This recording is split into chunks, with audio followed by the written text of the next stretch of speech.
The coffee cup sat untouched on the white tablecloth, steam rising in delicate spirals that Malcolm Prescott watched with detached fascination. Anything to avoid the stares. Anything to pretend he didn't notice the whispers rippling through the cafe like a cold wind.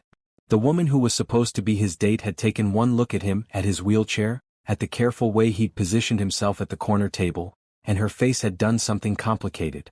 Something ugly. She'd mumbled an excuse about a family emergency, her eyes never quite meeting his, and walked away so quickly her heels had clicked a frantic rhythm on the marble floor. That was 7 minutes ago. 7 minutes of sitting here like a fool while other diners pretended not to watch. 7 minutes of remembering why he'd stopped trying to date after the accident. 7 minutes of feeling like every eye in the room was counting his failures, measuring his worth against the man he used to be. Malcolm's hands gripped the wheels of his chair, knuckles white. He should leave. Call his driver. Return to his penthouse where the walls didn't judge and the silence didn't mock. But something stubborn in him refused to move. He was Malcolm Prescott. His company employed 3,000 people across 5 states. He'd built an empire from nothing, survived a car crash that should have killed him, learned to navigate a world that suddenly saw his wheelchair before they saw him. He wouldn't run from a cafe because some shallow woman couldn't see past his legs. A little voice broke through his thoughts, high and sweet and utterly unguarded. "Mommy, why is that man sitting all alone? He looks sad." Malcolm's head turned toward the voice. A small girl stood a few feet away, maybe 5 years old, with 2 puff ponytails decorated with bright red ribbons. Her brown eyes were wide and curious, fixed on him with the kind of directness only children possess. No pity. No awkwardness. Just pure, simple concern. "Ivy, sweetheart, we don't point." The woman beside the child spoke gently, but her own eyes had found Malcolm's face. She was beautiful in a way that caught him off guard. Natural.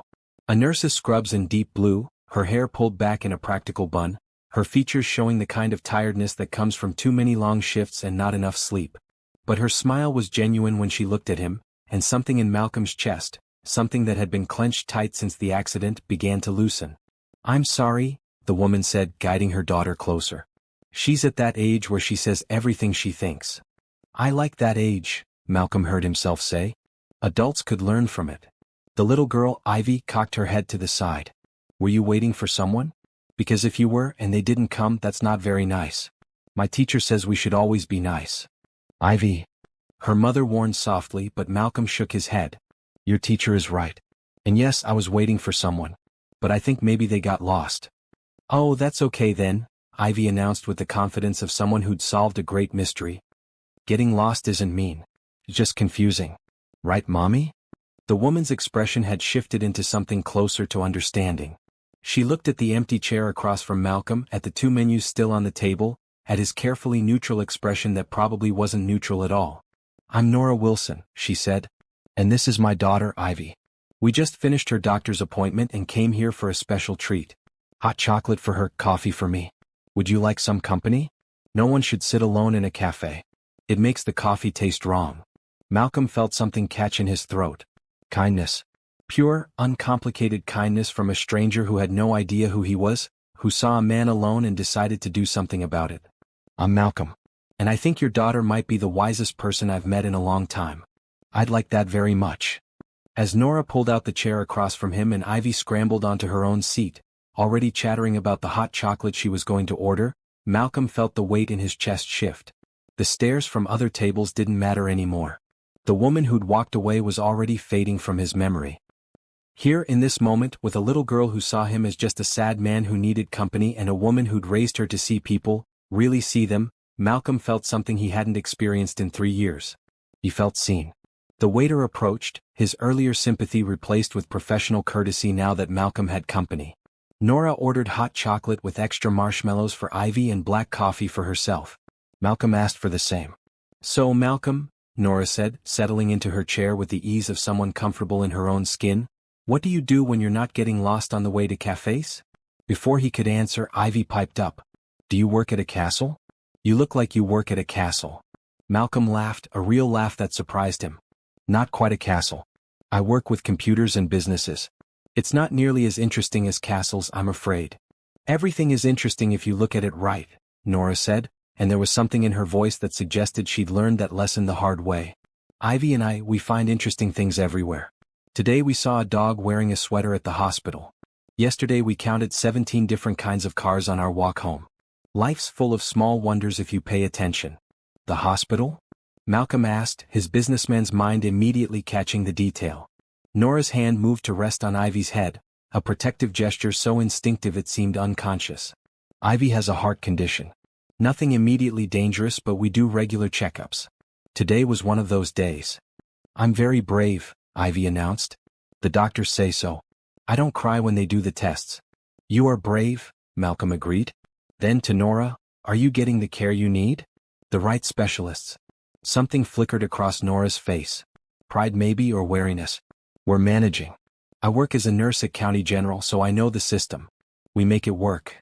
The waiter returned with their drinks, and Malcolm watched as Ivy's entire face transformed at the sight of her hot chocolate, piled high with melting marshmallows. The pure joy in that small face, the way she looked at her mother with such complete love and trust, it made something ache in Malcolm's chest. This was what mattered. Not boardrooms or stock prices or dates who judged him by his limitations. This connection. Realness. Love given freely. Can I ask you something, Malcolm? Nora's voice pulled him back. Of course. That woman who left. Did she leave because of the wheelchair? The directness of the question should have stung, but coming from Nora, it didn't. It was simply honest. Yes, he said. She did. Nora shook her head slowly. Then she's the one who lost something today. Not you. My grandmother used to say that a person's character shows in how they treat people when there's nothing to gain. That woman showed you exactly who she is. You should thank her for leaving before you wasted any more time. Mommy's smart, Ivy said through a mouthful of marshmallow. She knows everything. Not everything, baby, Nora said with a soft laugh. But I know enough to recognize a good person when I see one. Malcolm felt heat rise in his face, an unfamiliar sensation. Compliments usually felt empty to him now, weighted with pity or politeness. But this felt different. Real. I could say the same about you. Not many people would stop their day to sit with a stranger. Life's too short to walk past people who need a friend, Nora said simply. And besides, Ivy was right. You did look sad. Now you look less sad. That seems like a good use of our afternoon. They talked for over an hour. Malcolm learned that Nora was 28, had been a nurse for 6 years, loved her job despite the exhausting hours. Ivy was her world, the light that kept her going through double shifts and difficult patients and a life that was harder than she made it sound. She didn't mention Ivy's father, and Malcolm didn't ask. Some stories needed time before they could be told. He told them about his accident 3 years ago, the car crash on a rain-slicked highway that had put him in this chair. The months of rehabilitation. The slow process of building a new life that looked nothing like his old one. He didn't mention his company or his wealth. For this moment he was just Malcolm. Just a man having coffee with a kind woman and her delightful daughter. When they finally stood to leave, Ivy hugged Malcolm's leg with the unself-conscious affection of a child who hadn't learned to be careful with her love yet. I'm glad you weren't sad anymore, she said. Can we have coffee again sometime? Ivy, we can't just invite ourselves, Nora started, but Malcolm cut her off. I'd like that. Very much. If your mother agrees. Nora looked at him for a long moment, and Malcolm wondered what she saw. Did she see the CEO? The billionaire? The man in the wheelchair? Or did she see what he hoped she saw, what he felt like when he was around her and Ivy? Just a man who wanted to be part of something real. Next Saturday, Nora said. 2 o'clock. Same place. But fair warning, Ivy will want to tell you every single thing that happened during her week. She's very thorough. I'll look forward to it, Malcolm said, and he meant it with an intensity that surprised him. As he watched them leave, Ivy's hand tucked securely in her mother's, Malcolm felt his phone buzz. His assistant probably wondering where he was. The real world calling him back. But for the first time in 3 years, the real world didn't feel quite as heavy. There was a reason to look forward now. A little girl in red ribbons and a woman who saw people, who taught her daughter to see people, who had turned his worst day into something else entirely. Malcolm wheeled himself toward the door, and for once, he didn't notice the stairs. He was too busy thinking about next Saturday. Have you ever felt invisible, like the world stopped seeing the real you? Drop a comment below and tell me what you think about Malcolm and Nora's first meeting. And don't forget to subscribe because this story is just getting started. Malcolm spent the week in a state he barely recognized as anticipation. Monday's board meeting passed in a blur of quarterly reports and profit margins that usually commanded his complete attention. Tuesday brought contract negotiations that he handled with half his mind while the other half wondered what Ivy might tell him about her week. By Wednesday, his assistant Diane commented that he seemed distracted, and by Friday his physical therapist remarked that he was pushing himself harder than usual, as if preparing for something important. He was. For the first time in 3 years, he cared about something beyond his company. Beyond proving to the world that a man in a wheelchair could still run an empire. He cared about keeping a promise to a 5-year-old girl and seeing Nora's smile again. Saturday morning, Malcolm woke at 6 despite having nowhere to be until 2. He went through his exercise routine with extra care, showered, and then spent an embarrassing amount of time choosing what to wear. He settled on dark jeans and a deep green sweater, casual enough for coffee but put together. Not that it mattered. He wasn't trying to impress anyone. Except he was. He absolutely was. At 1:45, Malcolm was already at the café, positioned at the same corner table. He'd called ahead to reserve it, claiming it was his favorite spot. The staff, who'd witnessed his abandonment the previous week, seemed pleased to see him return. The young waiter from before gave him an encouraging nod. At precisely 2 o'clock, the café door opened and Ivy burst through, her mother following close behind. Today Ivy wore yellow overalls and a white shirt, her hair in the same puff ponytails but with yellow ribbons this time. Her face lit up when she saw Malcolm. "You're here," she exclaimed, running toward him. "Mommy said you would be, but I was worried you might get lost like last time." Nora caught up, slightly breathless, dressed in jeans and a red sweater that made her skin glow. "Ivy, slow down. We don't run in restaurants." "Sorry, Mommy." But Ivy was already climbing into her chair, bouncing with barely contained energy. "Malcolm, so many things happened this week. Do you want to hear about all of them or just the most important ones?" "All of them," Malcolm said seriously. "I've been waiting all week." Nora settled into her own chair, and something in her expression suggested she was pleased by his answer. "I warned you she was thorough. Don't say I didn't give you fair warning." For the next 20 minutes, Malcolm learned about Ivy's week in minute detail. Her friend Tyler brought his pet turtle to show and tell. She learned to spell the word butterfly, all by herself. They had pizza for lunch on Wednesday and it was pepperoni, her favorite. Her teacher read them a story about a brave princess who saved herself instead of waiting for a prince. And on Thursday she lost a tooth and the tooth fairy brought her a whole $1. Malcolm listened to every word, asking questions, admiring the gap in her smile where the tooth had been, nodding seriously when she explained that Tyler's turtle was actually pretty boring because it mostly just sat there. Across the table, Nora watched them both, her coffee growing cold, something soft and wondering in her eyes. When Ivy finally paused for breath, Nora laughed. "I think you've talked poor Malcolm's ear off, baby. Maybe let him share something now." "What did you do this week, Malcolm?" Ivy asked. "Did anything exciting happen?" Malcolm considered lying, making up something that would sound interesting to a 5-year-old. But Nora had been honest with him, and something about that honesty deserved the same in return. "I went to a lot of meetings," he said. "I talked to people about business things. Not very exciting, I'm afraid. The most interesting part of my week was looking forward to seeing you both again." Ivy processed this with her characteristic seriousness. "Were the meetings boring?" "Sometimes yes." "Then you should find a more interesting job. My mommy's job is interesting. She helps people feel better." "Ivy's right," Nora said, her lips quirking in a half-smile. "I do help people feel better. It's not always easy, but it matters. What you do should matter, not just make money." "It matters to me," Malcolm said quietly. "I built my company from nothing. It represents years of work, of believing I could do something meaningful. After my accident, a lot of people thought I should step down, let someone else take over. I stayed because it mattered. Because proving them wrong mattered." Nora's expression shifted into understanding. "That's different then. That's fighting for yourself. That's important too." The waiter appeared and they ordered. Hot chocolate for Ivy, naturally. Coffee and sandwiches for the adults. As they ate, the conversation flowed easily. Nora talked about her work, the challenges of hospital politics, the rewards of helping people through their worst moments.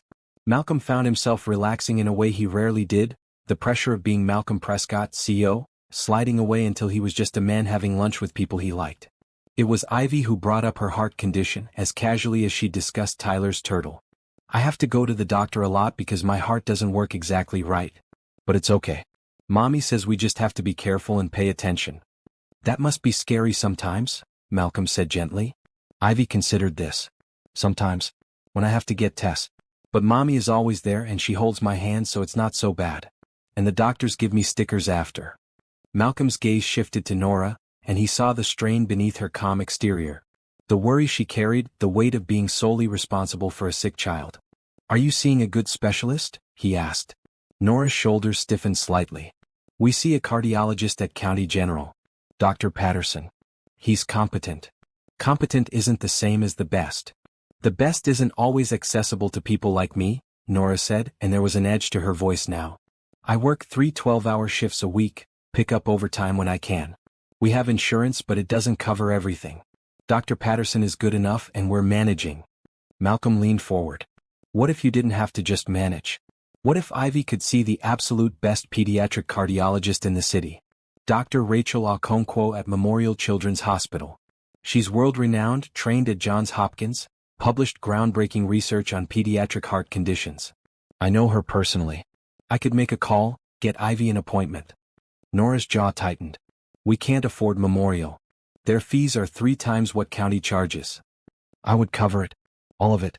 Whatever Ivy needs. No.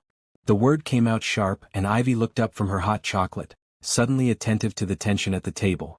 We're not a charity case, Malcolm. I appreciate the offer, but we handle our own problems. Malcolm felt frustration rise in his chest. Pride. He understood it, had lived by it his entire life. But this wasn't about pride. This was about a little girl who deserved the best possible care. It's not charity, he said carefully. It's one human being helping another. You sat with me when I was alone. You brought light into a dark moment. Let me return the kindness. By throwing money at us? Nora stood, gathering her purse. Come on, Ivy. We should go. But Mommy, we just got here. Ivy's voice trembled on the edge of tears. I like talking to Malcolm. Malcolm's heart sank. He pushed too hard too fast. Classic mistake. He approached life like a business deal, identifying problems and solving them with resources. But this wasn't business.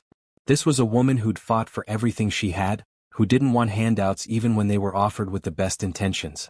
Nora, please sit down. I'm sorry. I overstepped. She hesitated, looking between Ivy's distressed face and Malcolm's genuine regret. Slowly, she lowered herself back into her chair. You don't understand what it's like, she said, her voice quieter now. Ivy's father left us 2 months after her diagnosis. Said he couldn't handle the stress, the medical bills, the uncertainty. He walked away from his daughter because she wasn't perfect. Since then, I've done everything by myself. Paid every bill, made every decision, carried every burden. I can't let myself get used to someone else carrying the weight. People leave, Malcolm. They get tired or scared or bored and they leave. I can only rely on myself. The pain in her voice was sharp and real, and Malcolm understood it in a way most people couldn't. People left me too, he said quietly. After the accident. Friends who couldn't deal with my limitations. A girlfriend who said she loved me but apparently loved the man I was, not the man I became. My own father suggested I sell the company, said I couldn't run it effectively from a wheelchair. I know what it's like to be abandoned when you need people most. I know about doing everything alone. Nora met his eyes, and in that moment, something passed between them. Recognition. The acknowledgement of shared wounds. But, Malcolm continued, I also learned that accepting help isn't the same as being weak. When I was in rehabilitation, I had to let therapists help me relearn basic tasks. I had to let nurses assist me with things I'd done myself since I was a child. It was humiliating. But it was also necessary. And it taught me that sometimes strength is knowing when to accept kindness. Ivy, who'd been watching this exchange with wide eyes, reached across the table and put her small hand on her mother's arm. Mommy, you always tell me it's nice to accept help. You said when Grandma offers to babysit, we say thank you because she loves us. Maybe Malcolm loves us too? Out of the mouths of children. Malcolm saw Nora's eyes fill with tears she refused to let fall. I don't love you yet, Malcolm said gently. But I care about you. Both of you. In 1 week, you've given me more genuine human connection than I've had in 3 years. You've reminded me what kindness looks like, what matters beyond balance sheets and quarterly earnings. Let me do this. Not as charity. As friendship. As one person who wants to help because he can, not because you're weak or needy or any of the things you're afraid of appearing to be. Nora wiped at her eyes quickly, a nurse's practiced efficiency at controlling emotion. It's too much. It's a phone call and some money I won't miss. Compared to what you've given me, it's nothing. What have we given you? We just sat and talked. Exactly. Malcolm's voice was firm now. You saw me. Not my wheelchair, not my limitations, not my company or my net worth. You saw a sad man sitting alone and decided he deserved company. Do you know how rare that is? How valuable? The silence stretched between them, filled only with the ambient noise of the cafe around them. Finally, Nora drew a shaky breath. If we do this, if I let you help with Ivy's medical care, I need some boundaries. This doesn't make you responsible for us. It doesn't mean we're a burden you've taken on. And if at any point you want to walk away, you can. No hard feelings. No guilt. Agreed, Malcolm said, though privately he thought the idea of walking away from these two was already impossible. And you can set any other boundaries you need. This is your decision, your life. I'm just offering to open a door. Nora looked at her daughter, who was watching her mother with complete trust, certain that whatever decision was made would be the right one because her mommy always knew what to do. Malcolm saw the moment Nora chose love over pride, her daughter's well-being over her own discomfort with accepting help. Okay, she said. Thank you. We'll see Dr. Okonkwo. And I will pay you back even if it takes years. You already have, Malcolm said. But if it makes you feel better, sure. Ivy, sensing the tension had broken, grinned and returned to her hot chocolate. Crisis averted in her child's mind, the adults having worked out their complicated adult problems. But as Malcolm watched Nora slowly relax, saw her shoulders lower and her grip on her coffee cup loosen, he knew this was just the beginning. He'd crossed a line today, moved from stranger to something more. Friend seemed too small a word for what he felt. Too limiting for what he wanted to become to these two people who'd stumbled into his life and turned it inside out in the span of a week. They stayed at the cafe for another 2 hours, conversation returning to easier topics. Ivy's school. Nora's co-workers. Malcolm's physical therapy routine. By the time they left, exchanging phone numbers and promising to connect about the appointment with Dr. Okonkwo, Malcolm felt lighter than he had in years. As his driver pulled up and he prepared to leave, Ivy hugged him again, her small arms fierce around his neck. Thank you for helping my heart, she whispered. You're a good friend. Over her head, Malcolm met Nora's eyes. Thank you for letting me, he said. On the drive home, Malcolm made 2 calls. The first to Dr. Okonkwo's office, securing an appointment for the following Tuesday. The second to his accountant, ensuring a line of credit was available for whatever Ivy's treatment might require. Money he'd earned, money he could spend however he chose, and right now he chose to spend it on a little girl with a brave smile and a mother who'd taught him to see the world differently. It wasn't until he was home, alone in his penthouse overlooking the city, that Malcolm let himself acknowledge the truth. He wasn't just helping a sick child. He wasn't just repaying a kindness. He was falling. Falling for a woman who wore exhaustion like armor and raised her daughter with more love than most people had in their entire bodies. Falling for a child who saw people as they truly were and loved them without reservation. Falling into something that felt like home in a way his expensive penthouse never had. And the most terrifying part? He wasn't scared. For the first time since his accident, since his world had turned upside down and his body had betrayed him, Malcolm felt like he was moving toward something instead of away from it. Toward light. Toward connection. Toward a future that looked nothing like what he'd planned but felt more right than anything had in years. Tuesday couldn't come fast enough. Tuesday morning arrived gray and cold, winter asserting itself with aggressive wind and a sky that promised snow. Malcolm had his driver pick up Nora and Ivy from their apartment at 8, the appointment with Dr. Okonkwo scheduled for 9. He'd offered to meet them there, but Nora had insisted they ride together, saying it would be easier. Malcolm suspected she wanted moral support, and he was happy to provide it. When they pulled up to the address Nora had texted him, Malcolm felt his stomach drop. The apartment building was functional at best, run down at worst. Cracked concrete steps led to a dingy entrance with a broken buzzer system. Laundry hung from some of the balconies despite the cold. This was where Nora was raising Ivy? On a nurse's salary, probably barely making rent, with medical bills piling up and a daughter who needed constant monitoring? Nora emerged from the building holding Ivy's hand, both bundled in winter coats that had seen better days. Ivy's was slightly too small, her wrist showing beneath the cuffs.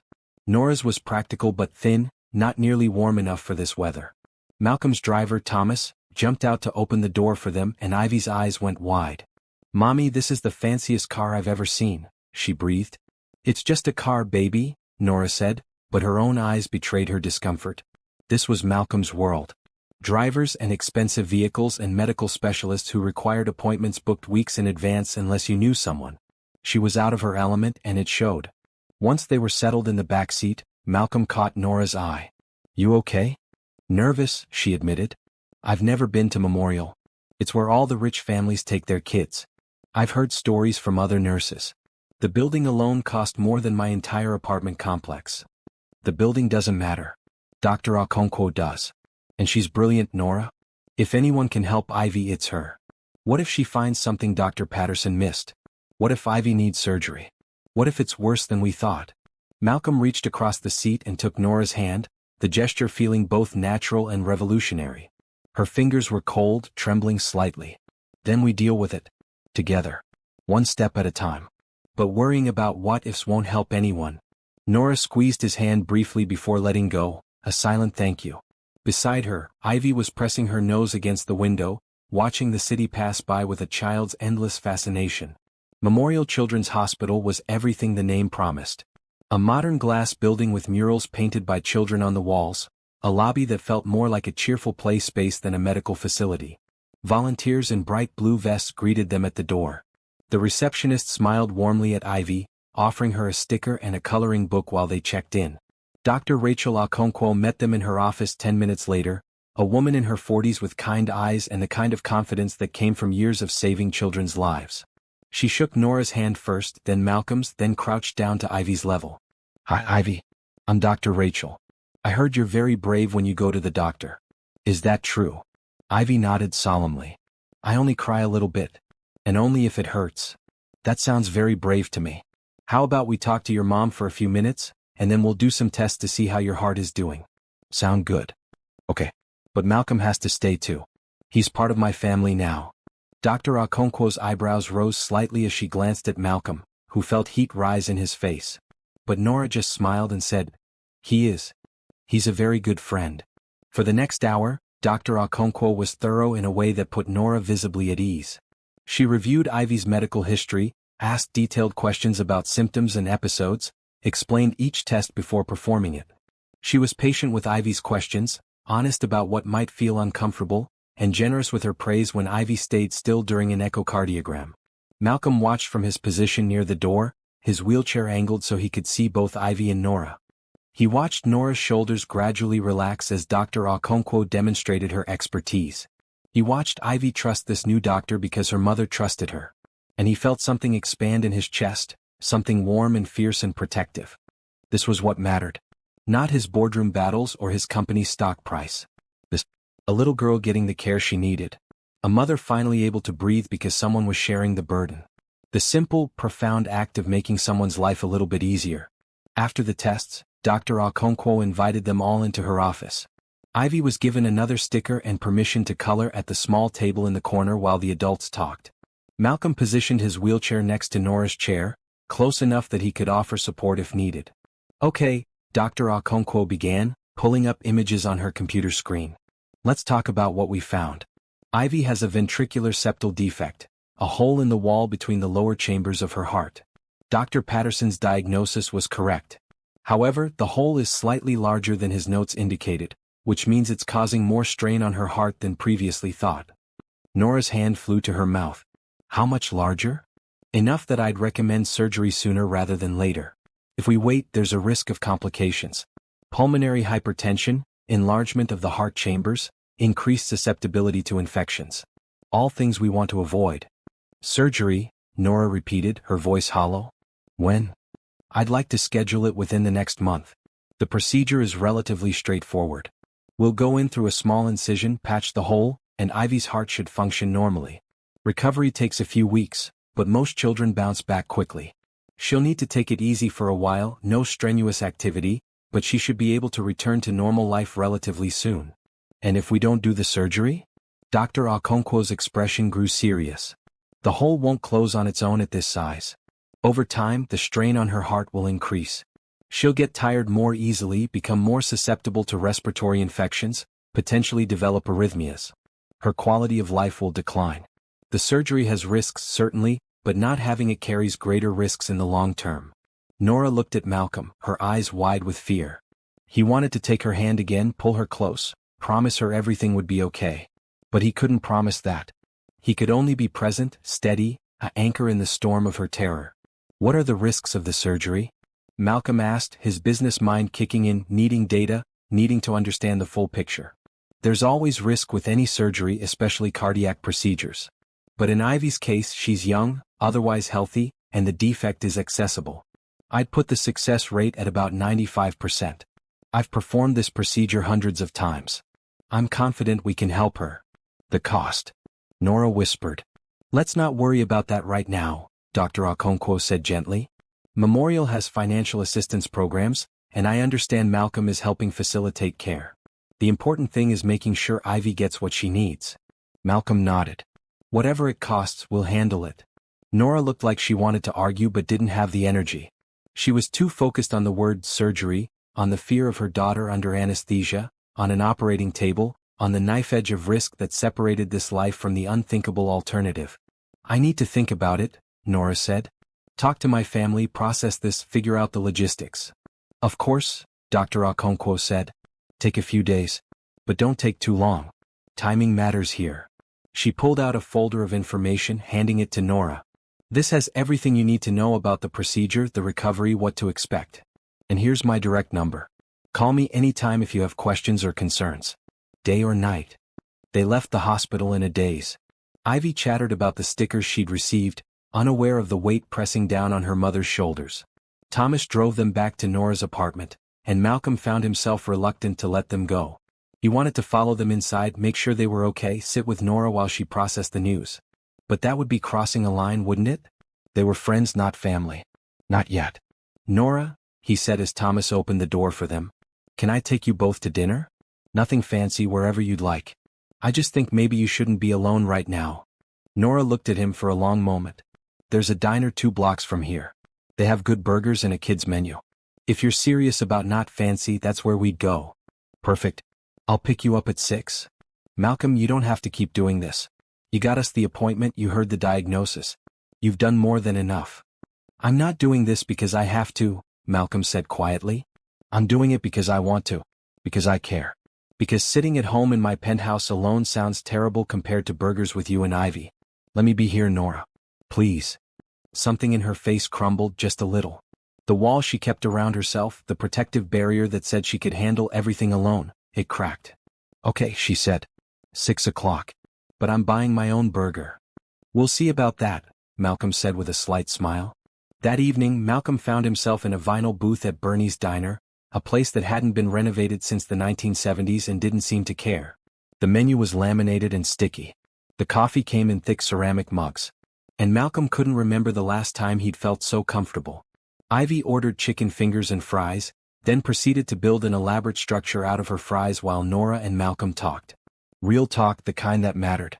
Nora told him about Ivy's father, how he'd promised to be there forever and then left when forever got complicated. How she'd spent the first year after his departure convinced she'd failed somehow, that she should have been stronger, better, enough to make him stay.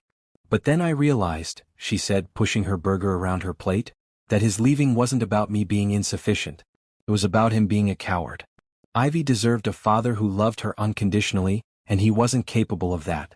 Better to be alone than to have her grow up watching someone resent her for existing. That took incredible strength, Malcolm said.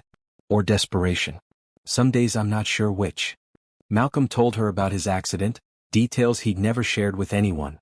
How he'd woken up in the hospital unable to feel his legs, how the doctors had explained he'd severed his spinal cord, how his entire future had evaporated in the time it took to understand those words. The months of physical therapy, learning to navigate the world from a different height, different angle, different set of limitations. The people who'd disappeared from his life because his new reality made them uncomfortable. My father came to the hospital once, Malcolm said. Told me I should sell the company, live off the proceeds, stop trying to prove something that didn't need proving. He said I'd never be taken seriously in a wheelchair, that business was a contact sport and I was now benched. I told him to get out and haven't spoken to him since. That's awful, Nora breathed. It was clarifying. Showed me who really cared and who'd just been around for the image. My assistant Diane stayed. She told the board that if they tried to push me out, she'd quit and take half the staff with her. My physical therapist, Marcus, treated me like a person instead of a patient, pushed me harder than anyone else would have dared. Those are the people who mattered. The rest, I didn't need them. Is that what we are? Nora asked. People who matter? Malcolm met her eyes. You're becoming the most important people in my life. If that's okay. Nora looked away but not before he saw tears gather. I'm scared to believe that. I'm scared to let Ivy believe that. What if you change your mind? I won't.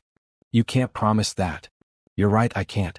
But I can promise that right now in this moment, there's nowhere else I'd rather be. And tomorrow I'll probably feel the same way. And the day after that. I can't promise forever because none of us can. But I can promise now. And now is all we really have. Beside them, Ivy finished her fry tower and looked up. Mommy, are you crying? Happy tears, baby, Nora said quickly. Sometimes people cry when they're happy. Oh, then it's okay. Ivy returned to her architectural pursuits, satisfied. They left the diner an hour later, Ivy holding both their hands swinging between them like kids do. It was starting to snow, light flakes that caught in Ivy's hair and made her squeal with delight. For a moment, standing on that snowy sidewalk with Ivy's laughter filling the air and Nora's hand warm in his, Malcolm felt complete in a way he'd never experienced. Not when he'd closed his first major deal. Not when he'd made his first million. Not even before the accident when his body had worked the way bodies were supposed to. This simple moment of connection and joy. This was everything. When they reached Nora's apartment building, Ivy hugged Malcolm goodnight, her arms tight around his neck. Will you come with us when I have my surgery? She asked. I'd be less scared if you were there. Malcolm looked at Nora, who nodded slowly. I'd be honored, he said to Ivy. I'll be there for every single moment. After they went inside, Malcolm sat in his car for a long time watching the snow fall. Thomas waited patiently, used to his boss's occasional need for quiet reflection. But this wasn't reflection. This was Malcolm trying to understand how his life had changed so completely in the span of 2 weeks. How he'd gone from alone and bitter to connected and hopeful. How 2 strangers had become his reason for getting up in the morning. His phone buzzed. A text from Nora. Thank you for today. For everything. I don't know how to say what it means, so I'll just say this. You're a good man, Malcolm Prescott. Don't let anyone tell you different. Malcolm saved the text, read it 3 times and then told Thomas to drive home. He had work to do. A surgery to arrange. A life to restructure around the 2 people who'd given him purpose. The paperwork could wait until morning. Tonight he just wanted to hold on to this feeling. This sense that everything was going to be okay. That kindness and hope and love could lead anywhere, even through fear and uncertainty and the terrifying prospect of a little girl's heart surgery. Tomorrow he'd start making calls, pulling strings, ensuring Ivy had the absolute best care available. He'd clear his schedule for the surgery day, be there when Nora needed him. But tonight he'd just be grateful. Grateful for a little girl who saw the world with clear eyes and a big heart. Grateful for a woman who'd taught him to see himself differently. Grateful for the chance to matter to someone again. Outside, the snow continued to fall, blanketing the city in white. And Malcolm drove home through it, already counting the hours until he could see them again. The weeks leading up to Ivy's surgery passed in a rhythm Malcolm had never experienced before. His days, once filled entirely with conference calls and contract reviews, now revolved around school pickups and doctor's appointments and impromptu visits that stretched into evening hours of takeout dinner and card games on Nora's worn coffee table. He learned things he'd never thought to know. That Ivy preferred strawberry milk to chocolate. That Nora hummed while she cooked, old songs from her childhood that her grandmother had taught her. That neither of them had been to the zoo in over a year because admission plus parking cost more than Nora wanted to spend on a single afternoon. Malcolm fixed that immediately.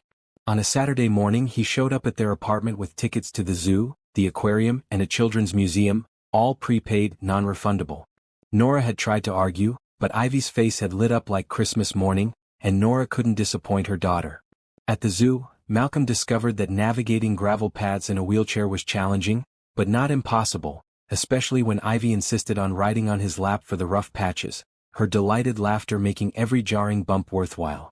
They spent an hour watching the penguins, Ivy pressing her face against the glass, convinced she could communicate with them if she tried hard enough. Nora bought them all hot chocolate from a vendor, and they drank it on a bench overlooking the seal habitat. Ivy's commentary on the seal swimming technique providing a steady background of entertainment. That one's showing off, Ivy declared. See how he's spinning? He wants everyone to know he's the best swimmer. Maybe he's just happy, Nora suggested. Or maybe he's in love, Malcolm said, and he's trying to impress a girl seal. Ivy gasped.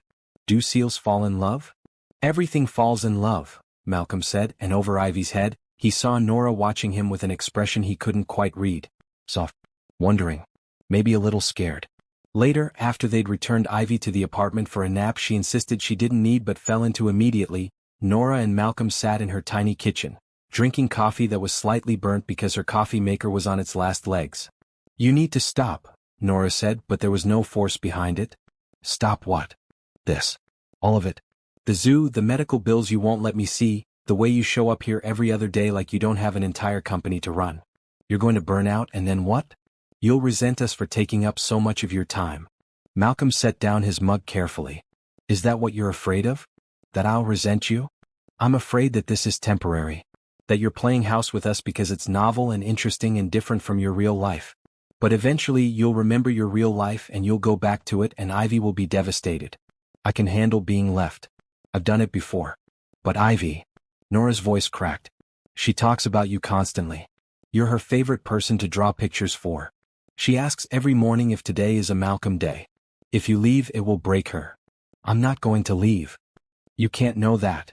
Malcolm wheeled his chair closer, until their knees were almost touching. "You're right, I can't predict the future. But I can tell you this, I've been alone for 3 years. Truly alone in ways that had nothing to do with being physically by myself. I was alone in my penthouse, alone in my office, alone at charity dinners surrounded by people. I was alone because no one saw me. They saw my company or my money or my wheelchair but not me. You see me. Ivy sees me. When I'm here I'm not alone anymore. Why would I ever willingly go back to that?" "Because this is hard," Nora said. "Ivy's surgery is in 2 weeks. It's going to be terrifying. And after the surgery there'll be recovery and complications, maybe more procedures. This isn't going to get easier, Malcolm. It's going to get harder. And I need to know if you're going to stay when it's hard." Malcolm reached out and took her hand, the gesture becoming familiar now. "I had to learn to walk again after my accident. Not walk, technically, but learn to move through the world in an entirely different way. Relearn balance, coordination, how to navigate stairs and curbs and all the places that suddenly became obstacles. It was the hardest thing I've ever done. Every day I wanted to quit. Every day I thought about giving up, just accepting that my life was over and I was just marking time until the end. Do you know what kept me going?" Nora shook her head. "Spite at first. Proving my father wrong. Proving everyone who'd written me off wrong. But then it became something else. It became pride. Not the bad kind, not arrogance. But the pride of knowing I was stronger than I thought. That I could endure hard things and come out the other side intact. I learned that hard doesn't mean impossible. Hard just means worth doing. And this, what we have, it's worth doing. All of it. The scary parts and the difficult parts and the parts where we don't know what's going to happen. It's worth it because you're worth it. Both of you." Tears slipped down Nora's face and she didn't bother wiping them away. "I don't know how to accept this. I've spent 3 years believing I had to do everything alone. That depending on someone was weakness. That if I just worked hard enough, sacrificed enough, I could handle anything. And now you're here telling me I don't have to do it alone, and I don't know how to believe that." "You don't have to believe it all at once," Malcolm said gently. "Just believe it for today. Let me be here today. Tomorrow we'll deal with tomorrow." Nora's laugh was watery but real. "One day at a time? One day at a time." She squeezed his hand, then pulled away, standing to refill their coffee cups. "You're going to need to actually go to work at some point. Your assistant keeps calling me to find out where you are." "Diane calls you?" "She has my number. She wanted to coordinate your schedule around Ivy's pre-op appointments. She's very efficient. She's protective. She knows how important you both are to me." "Are we?" Nora asked, her back still turned. "Important. You're everything," Malcolm said simply. The silence that followed was heavy with unspoken things. Feelings neither of them was quite ready to name. The awareness that they were building towards something bigger than friendship, but neither wanted to rush. Not with Ivy's surgery looming. Not with so much uncertainty still ahead. Malcolm broke the silence first. "What does Ivy want to be when she grows up?" Nora turned, grateful for the subject change. "It changes every week. Last week she wanted to be a veterinarian. This week she wants to be an astronaut. Before that it was a baker. We should take her to a planetarium. Show her the stars." "Malcolm. I know. I'm doing too much. But a planetarium, Nora. When would we ever regret showing her the stars?" Nora smiled despite herself. "You're impossible. I'm determined. There's a difference." They spent the rest of the afternoon talking, easy conversation about nothing and everything. Malcolm told her about his mother, who'd passed away 5 years earlier, and how she taught him that kindness cost nothing but was worth everything. Nora talked about her nursing program, how hard she'd worked to get through it as a single mother, taking classes at night while her mom watched Ivy, studying between shifts, refusing to give up even when exhaustion made her want to quit. "You're the strongest person I know," Malcolm said. "I don't feel strong. Most days I feel like I'm barely holding it together. That's what strength is. Holding it together when everything's falling apart." When Ivy woke from her nap, she wandered into the kitchen, hair mussed and cheek marked with pillow creases. "Is Malcolm still here?" she asked sleepily. "I'm still here," Malcolm confirmed.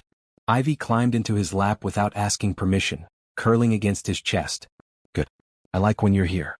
It feels safer." Over her head, Malcolm met Nora's eyes. The look they shared said everything words couldn't. This was real. This mattered. And no matter how scary the next few weeks would be, they'd face it together. The following Tuesday, Malcolm cleared his entire schedule and took Nora and Ivy to the planetarium. They sat in the dark theater, watching stars wheel across the dome ceiling while a narrator talked about galaxies and black holes and the infinite nature of space. Ivy was mesmerized, her small hand gripping Malcolm's, her eyes wide with wonder. "Mommy, there are billions of stars," she whispered. "Billions. I know, baby. And we're just one little planet around one little star. But we matter, right? Even though we're small? We matter," Nora said firmly. "Size doesn't determine importance. Malcolm, do you think when my heart gets fixed I'll be able to be an astronaut?" Malcolm felt his throat tighten. "I think you can be anything you want to be. Your heart doesn't define what you're capable of." After the show, they walked through the museum's exhibits, Ivy asking 1,000 questions about rockets and satellites and whether dogs in space got homesick. Malcolm answered what he could and made up the rest, and Nora laughed more freely than he'd ever heard her laugh before. In the gift shop, Ivy fell in love with a stuffed animal of a star, bright yellow with a smiling face. Malcolm bought it for her over Nora's protests, watching as Ivy hugged it like it was the most precious thing in the world. "What are you going to name it?" Malcolm asked. Ivy thought for a moment, then smiled. "Hope. Because stars give us hope when it's dark." Malcolm looked at Nora and saw his own emotion reflected in her face. This child. This incredible, brave, wise child who saw the world with such clarity. How had they gotten so lucky to be part of her life? That night, as they walked to the car, Ivy holding her star and chattering about which planets she wanted to visit first, Malcolm felt something settle in his chest. Purpose. Direction. Home. These two people, this little makeshift family they were building, this was what he'd been missing. This was what made all the hard days worth enduring. Nora must have sensed his mood because she reached over and squeezed his shoulder. "Thank you for today. She'll remember this forever." "So will I," Malcolm said. The days continued to pass, each one bringing them closer to the surgery date. Malcolm arranged everything. The best surgical team. A private recovery room at Memorial. He even had his penthouse prepared, converting one of the spare bedrooms into a recovery space for Ivy, complete with every comfort he could think of. When he told Nora, she'd started to argue, then stopped. "You're doing it again," she'd said, making it impossible to say no. "Is that a yes?" "That's a thank you, and I don't know how to repay you." "You already have. Every day you repay me by letting me be part of this. By trusting me with Ivy. By seeing me as more than my limitations or my bank account. That's payment enough." The night before the surgery, Malcolm couldn't sleep. He lay in his bed, staring at the ceiling, thinking about everything that could go wrong. 95% success rate meant 5% failure. 5% chance that tomorrow would be the worst day of their lives. 5% chance he'd have to watch Nora's world end and be powerless to stop it. His phone buzzed at 2 in the morning. A text from Nora. "Are you awake?" "Yes. Can't stop thinking." "Me neither. I'm terrified." "I know. I am too." A pause, then, "Can you come over? I don't want to be alone and Ivy's sleeping. I just need someone to sit with me." Malcolm was out of bed and dressed in minutes. Thomas drove him through empty streets to Nora's apartment, where she met him at the door in pajama pants and one of her nursing scrubs tops, eyes red from crying she'd been doing alone. They sat on her couch, close but not touching, and talked through the fear. Malcolm held her when she broke down, when the weight of everything became too much and she sobbed against his shoulder. He let her be strong and weak in turns, knowing she needed permission for both. "Whatever happens tomorrow," Malcolm said as dawn began to lighten the sky, "we face it together. You're not alone anymore, Nora. I promise you that." "I'm starting to believe you," she whispered. And as they sat there, waiting for the sun to rise on the scariest day of their lives, Malcolm sent up a prayer to whoever might be listening. Keep her safe. Keep Ivy safe. Let tomorrow be the beginning of their story, not the end. The universe, as it turned out, was listening. The hospital waiting room at Memorial Children's was designed to be comforting. Soft lighting, chairs that didn't quite manage to be comfortable despite their padding, magazines no one could focus on reading, and a television playing morning news at low volume. Malcolm sat beside Nora, their chairs pushed together, his hand holding hers so tightly he worried about cutting off circulation. On Nora's other side, her mother Diane Wilson had arrived at dawn, a sturdy woman in her early 50s who'd hugged Malcolm like she'd known him for years and thanked him for taking care of her girls. "You didn't have to do all this," Diane had said, gesturing at the private surgical suite, the team of specialists, the accommodations Malcolm had arranged. "But I'm grateful you did. Thank you for loving them." The word love had hung in the air between them, neither confirmed nor denied. But it was true. Malcolm knew it was true, even if he and Nora hadn't spoken it aloud yet. Ivy had been brave that morning. Terrifyingly brave. She'd held Hope the Star close as the nurses prepped her for surgery, asked questions about what the doctors would do, and only cried a little when they'd placed the 4. Malcolm had been allowed to wheel right up beside her bed, holding her hand while the anesthesiologist explained what would happen. "You're going to count backward from 10, the doctor had said, "and before you get to 1 you'll be asleep. And when you wake up, your heart will be all fixed and you'll feel so much better." "Will it hurt?" Ivy had asked, her voice small. "You'll be asleep so you won't feel anything during the surgery. After, you might feel sore but we have medicine to help with that. And your mom and Malcolm will be right there when you wake up. Promise?" Malcolm had leaned close, pressing a kiss to her forehead. "I promise. We'll be the first faces you see." "Okay. I'm brave. I can do this." "You're the bravest person I know," Malcolm had said, and meant it with every fiber of his being. They'd watched her count backward, her voice getting slower, softer. 10, 9, 8. Her eyes had fluttered. 7, 6. And then she was asleep, her hand going slack in Malcolm's grip. The nurses had gently moved them back, wheeling Ivy toward the operating room, and Nora had made a sound like something breaking. That was 2 hours ago. Dr. Okonkwo had said the surgery would take 3 to 4 hours, depending on what they found once they were inside. Every minute felt like an eternity. Nora hadn't spoken since they'd returned to the waiting room. She sat rigid, staring at nothing, her lips moving in what Malcolm recognized as prayer. Her mother kept trying to coax her to eat or drink something, but Nora refused. Malcolm didn't push. He just stayed close, his presence a silent promise that she wasn't alone. At the 3-hour mark, Malcolm's phone buzzed. Diane, his assistant, checking in. He told her about the surgery and she'd immediately cleared his calendar for the week, handled the board meeting he was supposed to attend, and sent flowers to Ivy's hospital room for when she woke up. Malcolm texted back a quick update, then silenced his phone completely. The business world could wait. This was more important. Nora's mother, Diane Wilson, tried to fill the silence with stories about Ivy as a baby, about Nora's own childhood. "She was always stubborn," Mrs. Wilson said fondly. "Even as a little girl. Once she decided something, that was it. No changing her mind. When her father walked out, I thought it would break her. But she just set her jaw and said, 'Fine. We don't need him.' And she made it true through sheer willpower." "She's remarkable," Malcolm said. "She is. And she's been alone too long. I'm glad she has you now." Malcolm glanced at Nora, who didn't react to her mother's words. "I'm glad I have her." 3.5 hours in, a nurse came to update them. Surgery was going well. Dr. Okonkwo was closing up now. Everything looked good. Ivy was stable. Another hour, maybe less, and they could see her. Nora's breath came out in a rush, the first real reaction she'd shown in hours. "She's okay?" "She's doing great," the nurse confirmed with a warm smile. "Dr. Okonkwo will come talk to you soon with all the details." After the nurse left, Nora turned to Malcolm and buried her face in his shoulder.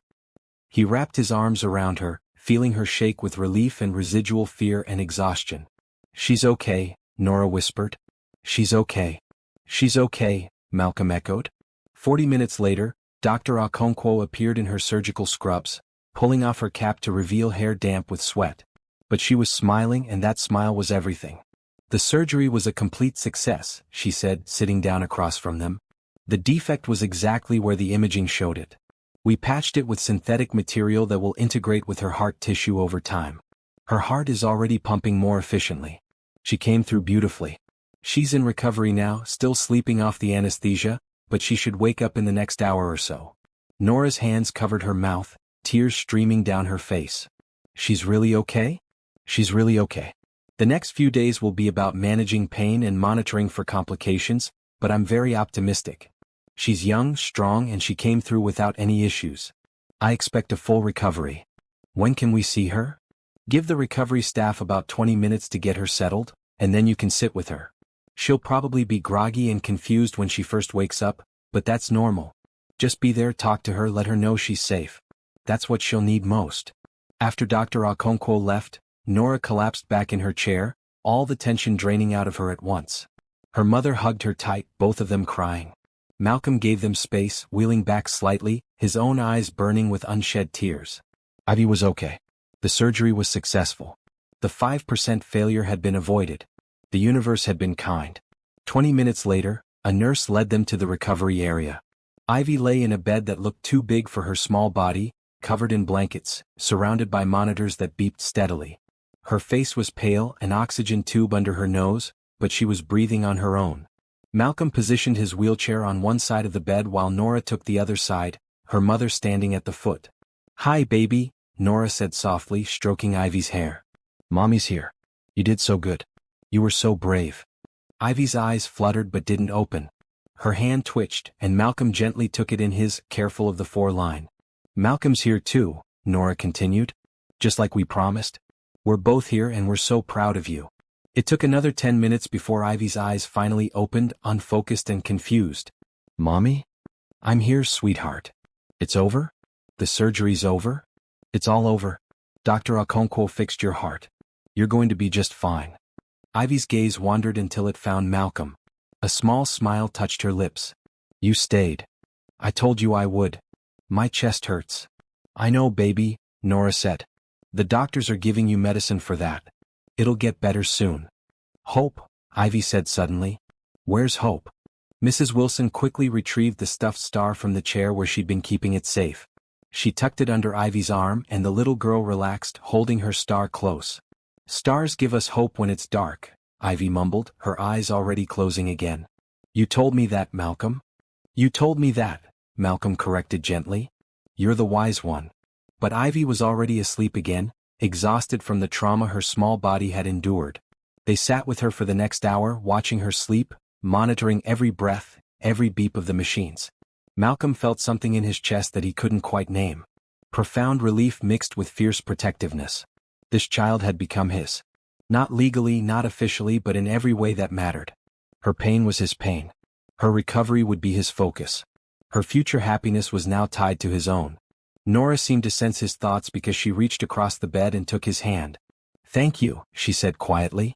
"For everything. For being here. For making this possible. For caring about her, about us. I don't know what we did to deserve you, but I'm so grateful." "You gave me a reason," Malcolm said. "That's more than I've had in a long time." As evening fell, Mrs. Wilson went to get food from the cafeteria, insisting that they needed to eat even though neither of them felt hungry. Alone with Ivy sleeping between them, Nora looked at Malcolm with an expression he'd been seeing more and more lately. Soft, open, vulnerable in a way she hadn't been before. "Malcolm, I need to tell you something." "Okay. I'm falling in love with you. I've been fighting it because I was scared, because trusting someone again felt impossible.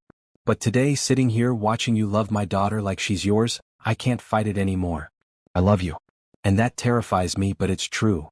Malcolm felt his heart, his perfectly functioning heart, skip a beat. "Nora. You don't have to say it back. I just needed you to know. Because after today, after seeing how close we came to losing her, I realized that life's too short not to tell people how you feel. So I'm telling you. I love you, Malcolm Prescott. I love how kind you are. I love how you see people for who they are instead of what they can do for you. I love how you've never once made me feel like a charity case or a project. I love that you make my daughter laugh. I love that you're here right now when you could be anywhere else. I just love you." Malcolm wheeled closer to her side of the bed, close enough that he could reach up and cup her face in his hands. "I love you too.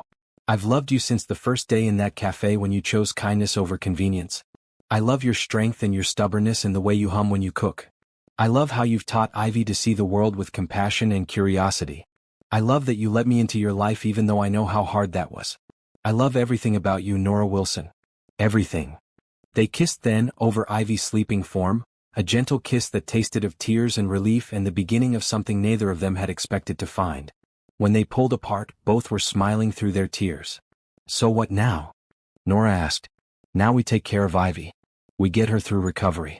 And then we figure out the rest together. As a family. A family, Nora repeated, testing the word. I like the sound of that. So do I. Ivy slept through the night, waking periodically in pain or confusion but settling quickly when she saw her mother and Malcolm nearby. The nursing staff was excellent, attentive without being intrusive, managing Ivy's pain and monitoring her vitals. Dr. Okonkwo stopped by twice, checking the surgical site, adjusting medications, expressing satisfaction with Ivy's progress. By morning, Ivy was more alert, asking for juice and crackers, complaining that the hospital gown was itchy. All signs, Dr. Okonkwo assured them, of a child recovering well. Malcolm had his assistant bring him fresh clothes and his laptop. He set up a makeshift office in Ivy's room, handling urgent emails between reading stories to Ivy and making sure Nora ate regular meals. Mrs. Wilson came and went, bringing food and moral support, marveling at how quickly her granddaughter was bouncing back. On the second day post-surgery, Ivy was sitting up in bed, coloring a picture of the solar system, when she looked at Malcolm and asked, "When I get out of the hospital, can I come stay at your castle?" Malcolm laughed. "I don't have a castle, remember? Just a regular apartment. But yes, you and your mom are going to stay with me while you recover. I have a room all set up for you. With windows. With big windows that overlook the city. You can see all the buildings and cars and lights. Like stars but on the ground? Exactly like that." Ivy returned to her coloring, satisfied. Across the room, Nora mouthed thank you to Malcolm and he smiled. This was his life now. Hospital rooms and coloring books and making sure a 5-year-old had everything she needed to heal. It was so far from boardrooms and profit margins and the life he'd built before.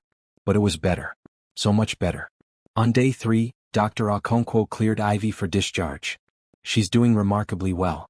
Continue the pain medication as prescribed, no strenuous activity for 6 weeks, follow-up appointment in 2 weeks. But she's cleared to go home. Or in this case to Malcolm's place.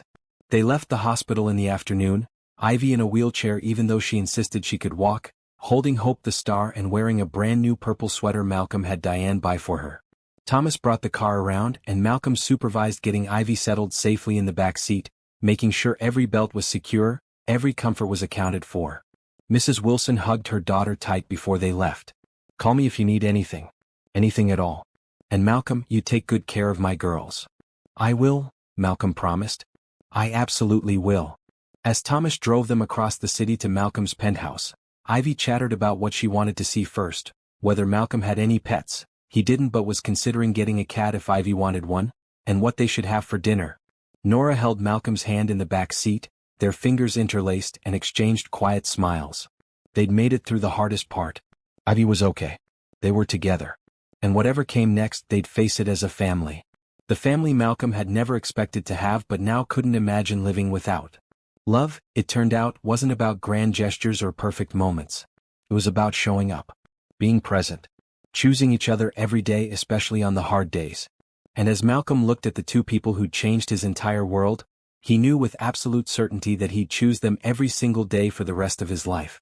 Malcolm's penthouse had always been a showcase rather than a home. Floor-to-ceiling windows offered spectacular views of the city skyline. Modern furniture in neutral tones, chosen by an interior designer. Art on the walls that cost more than most people's cars. Everything was beautiful, expensive, and completely impersonal. But in the 3 weeks since Nora and Ivy had moved in temporarily for recovery, the space had transformed. Ivy's coloring pages covered the refrigerator. A basket of toys sat in the corner of the living room. Children's books were stacked on the coffee table. Nora's nursing scrubs hung in the laundry room. The kitchen smelled like home cooking instead of takeout containers. The television, which Malcolm rarely used, was frequently tuned to children's educational programs about animals or space. And everywhere there was laughter. Ivy's recovery had gone smoothly. Her incision was healing well, the pain manageable with medication that they'd gradually been reducing. She tired easily and couldn't run or jump yet, but she could walk around the penthouse, explore the rooms, press her face against the windows and count the cars below. Dr. Okonkwo's 2-week follow-up had been excellent. Everything was progressing exactly as hoped. But more than Ivy's physical recovery, Malcolm watched as their little family unit solidified. Morning routines developed. Nora woke first, made coffee, started breakfast. Malcolm would join her, and they'd talk quietly while Ivy slept, sharing the newspaper, planning the day. When Ivy woke, she'd climb into Malcolm's lap for morning cuddles before breakfast. After eating, they'd do her physical therapy exercises together, gentle movements to rebuild strength, then perhaps a movie or coloring or board games.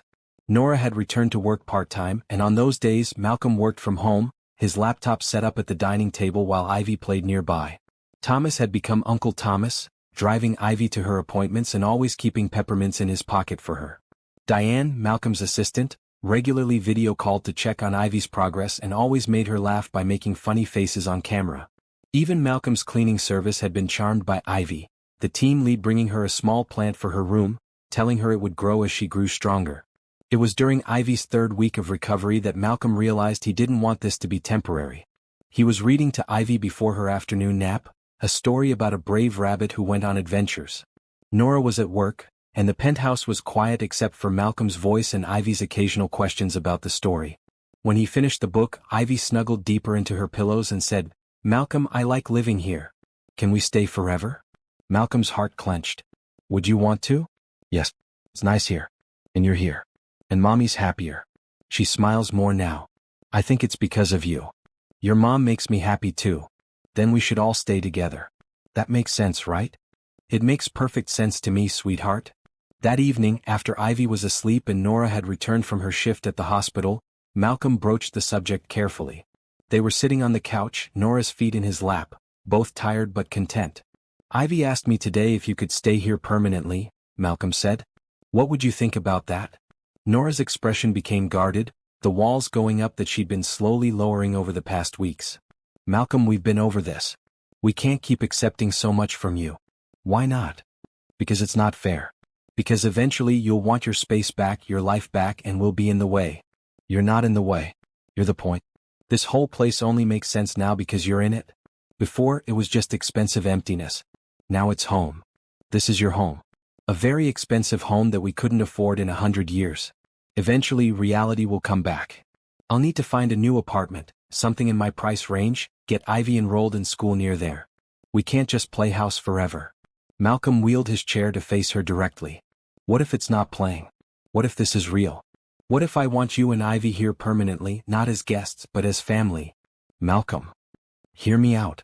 Your lease is up next month. You've been dreading going back to that apartment, I can tell. The stairs are difficult, the neighborhood isn't as safe as you'd like, and it's far from Ivy's school. What if instead of renewing you stayed here? Both of you.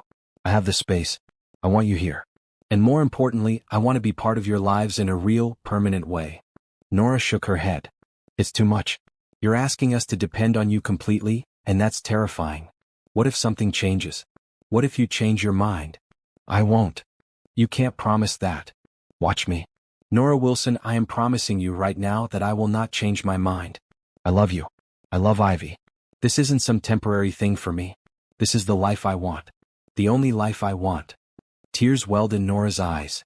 "You say that now, but nothing. I'm not Ivy's father. I'm not the man who walked away when things got difficult. I'm the man who sat through a terrifying surgery, who learned to braid hair even though I have no coordination for it, who canceled board meetings to take a 5-year-old to the planetarium. I'm the man who wants to wake up every morning and see you both. Who wants to be there for every doctor's appointment, every school play, every milestone. I'm not going anywhere, Nora. The only question is whether you'll let me stay." Nora wiped at her eyes, her defenses crumbling. "I'm scared. I'm so scared of believing this is real and then losing it." "I'm scared too," Malcolm admitted. "I'm scared I'm not enough. That I can't be the father figure Ivy deserves, the partner you need. That my limitations will become frustrating or burdensome. But I'd rather be scared and trying than safe and alone. Wouldn't you?" "You're always enough," Nora said fiercely. "You're more than enough. You've been more of a father to Ivy in 2 months than her biological father ever was. And as for limitations, the only limitations I see are the ones you place on yourself. You're one of the strongest people I know. Then stay. Both of you. Make this your home. Let me take care of you, not because you can't take care of yourselves, but because I want to. Because love means sharing burdens, sharing joys, building a life together. Stay, Nora. Please. Nora looked around the penthouse, at the evidence of their lives blending together, at the home they'd accidentally created. Ivy loves it here, she said slowly. She told me yesterday that she feels safe here. That she doesn't worry as much because you're always there. And I. She paused, meeting Malcolm's eyes. I haven't felt this settled in years. Like I can finally breathe because I'm not carrying everything alone anymore. So is that a yes? It's a yes, Nora said, smiling through her tears. We'll stay. God help us both, we'll stay. Malcolm pulled her close, kissing her deeply, feeling like everything in his life had suddenly aligned. This was right. This was what he'd been moving toward since the moment a little girl had asked why he looked sad. That night, after they'd celebrated with ice cream and told Ivy the news, who'd shrieked with joy and insisted on a group hug that lasted 5 full minutes, Malcolm lay in bed thinking about the future. They'd need to make this official somehow. He wanted to give Nora an actual space in his company, wanted to set up trust funds for Ivy's education, wanted to ensure they were protected no matter what happened. Tomorrow he'd call his lawyer and start making arrangements. But more than the practical matters, Malcolm wanted to be the kind of partner and father figure these two deserved. He'd have to learn, grow, figure out how to navigate the complicated waters of parenting and partnership. It wouldn't always be easy. There would be disagreements and tough days and moments when he questioned whether he was doing the right thing. But that was okay. That was life. Messy, complicated, beautiful life. The next morning, Malcolm woke to find Ivy sitting cross-legged at the foot of his bed, watching him with her characteristic directness. Good morning, he said, pushing himself up. You're awake early. I couldn't sleep. I kept thinking about us all living here forever, and it made me too happy to sleep. Malcolm's heart melted. Come here. Ivy crawled up beside him, tucking herself under his arm. Malcolm, can I ask you something? Always. Are you going to marry my mommy? Malcolm blinked, not expecting quite that level of directness this early in the morning. Would you like that? Yes. Because if you marry her, then you'd be my daddy for real. And I'd like that very much. I mean, you're already kind of my daddy. You do all the daddy things. But it would be official. What are the daddy things I do? Ivy counted on her fingers. You read me stories. You make sure I'm safe. You play games with me even when you're tired. You hold mommy's hand and make her smile. You came to my surgery. You help me with my exercises. You let me watch my shows even though I know they're boring for grown-ups. You love us. That's what daddies do. Malcolm felt his eyes burn with tears. You're right. That is what daddies do. And I do love you, Ivy. So much. So will you marry mommy? Please? I would like that very much. But I need to ask her first, okay? And when I do, I want it to be special. Ivy's eyes went wide. Like in the movies? With flowers and getting on one knee? Except you can't really get on one knee because of your chair, so maybe just with flowers and a pretty ring? Something like that. Can I help pick the ring? Malcolm laughed. I think that would be perfect. Later that week, while Nora was at work and Ivy was having a video call with her grandmother, Malcolm met with his jeweler. He'd been thinking about this since the conversation with Ivy, but really he'd been thinking about it since he'd admitted he loved Nora. He wanted to marry her. Wanted to build an official, legal family. Wanted Ivy to have his last name if Nora agreed. Wanted the world to know these were his people. The jeweler showed him dozens of rings, but Malcolm kept coming back to one in particular. Simple. Elegant. A single diamond on a platinum band, nothing flashy or ostentatious. It looked like something Nora would actually wear, something practical and beautiful and enduring. This one, Malcolm said. Excellent choice, Mr. Prescott. When do you need it? As soon as possible. 3 days later, Malcolm had the ring. Now he just needed the right moment. It came on a Saturday morning, bright and clear, unusually warm for late autumn. Ivy was well enough now for short walks, and Malcolm suggested they go to the park near the cafe where he and Nora had first met. They packed a picnic, bundled Ivy in her purple sweater, and took Thomas to drive them. The park was beautiful, trees showing their final autumn colors before winter stripped them bare. They found a spot near a small pond where ducks paddled lazily. Malcolm spread out a blanket while Nora set up their lunch. Ivy threw breadcrumbs to the ducks, narrating their behavior with her characteristic intensity. That one's definitely in charge, she announced. See how he takes the biggest pieces? He's the duck boss. Malcolm and Nora sat close together on the blanket, watching Ivy, both thinking the same thing. This is what happiness looks like. After lunch, Ivy asked if she could walk around the pond with Thomas, who'd been sitting patiently nearby. Just to the other side and back, she promised. I won't run. Nora agreed, and suddenly Malcolm was alone with her, the moment he'd been waiting for presenting itself naturally. Nora, he started, then stopped, nervous in a way he hadn't been nervous since before his accident. I want to ask you something. She turned to him, and something in his expression must have tipped her off because her eyes went wide. Malcolm. The last 2 months have been the best of my life. Not despite everything that's happened, but because of it. Because of you. Because you saw me when I felt invisible. Because you let me into your life even though it would have been easier to walk away. Because you taught me what love actually means. It's not about grand romantic gestures or sweeping someone off their feet. It's about showing up. Being present. Choosing someone every single day. And I choose you, Nora. Every day for the rest of my life, I choose you. Malcolm pulled out the ring box, opening it to show her the simple, perfect ring inside. I know this is fast. I know we've only known each other a short time. But I also know that I've never been more certain of anything. I love you. I love Ivy. I want to marry you, adopt Ivy if you'll let me, build a real family together. Not because you need me, but because I need you. Because life with you is better than any life I could imagine without you. So, Nora Wilson, will you marry me? Tears streamed down Nora's face, but she was smiling, laughing through the tears. You're crazy, she said. Absolutely crazy. Is that a yes? Yes. Yes, of course it's yes. I love you, Malcolm. I want to marry you.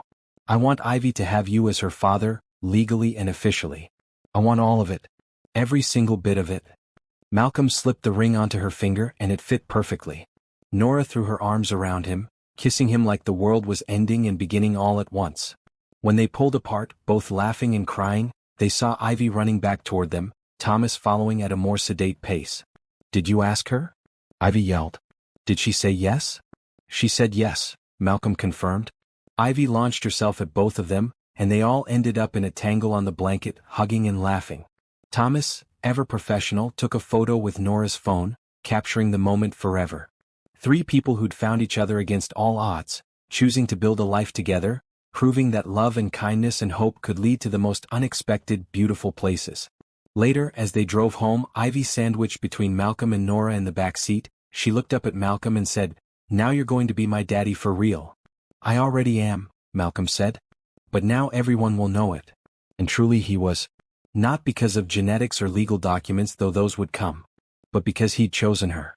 Chosen to love a little girl with a healing heart, a woman who taught him to see differently, and a life that was messy and complicated and absolutely perfect.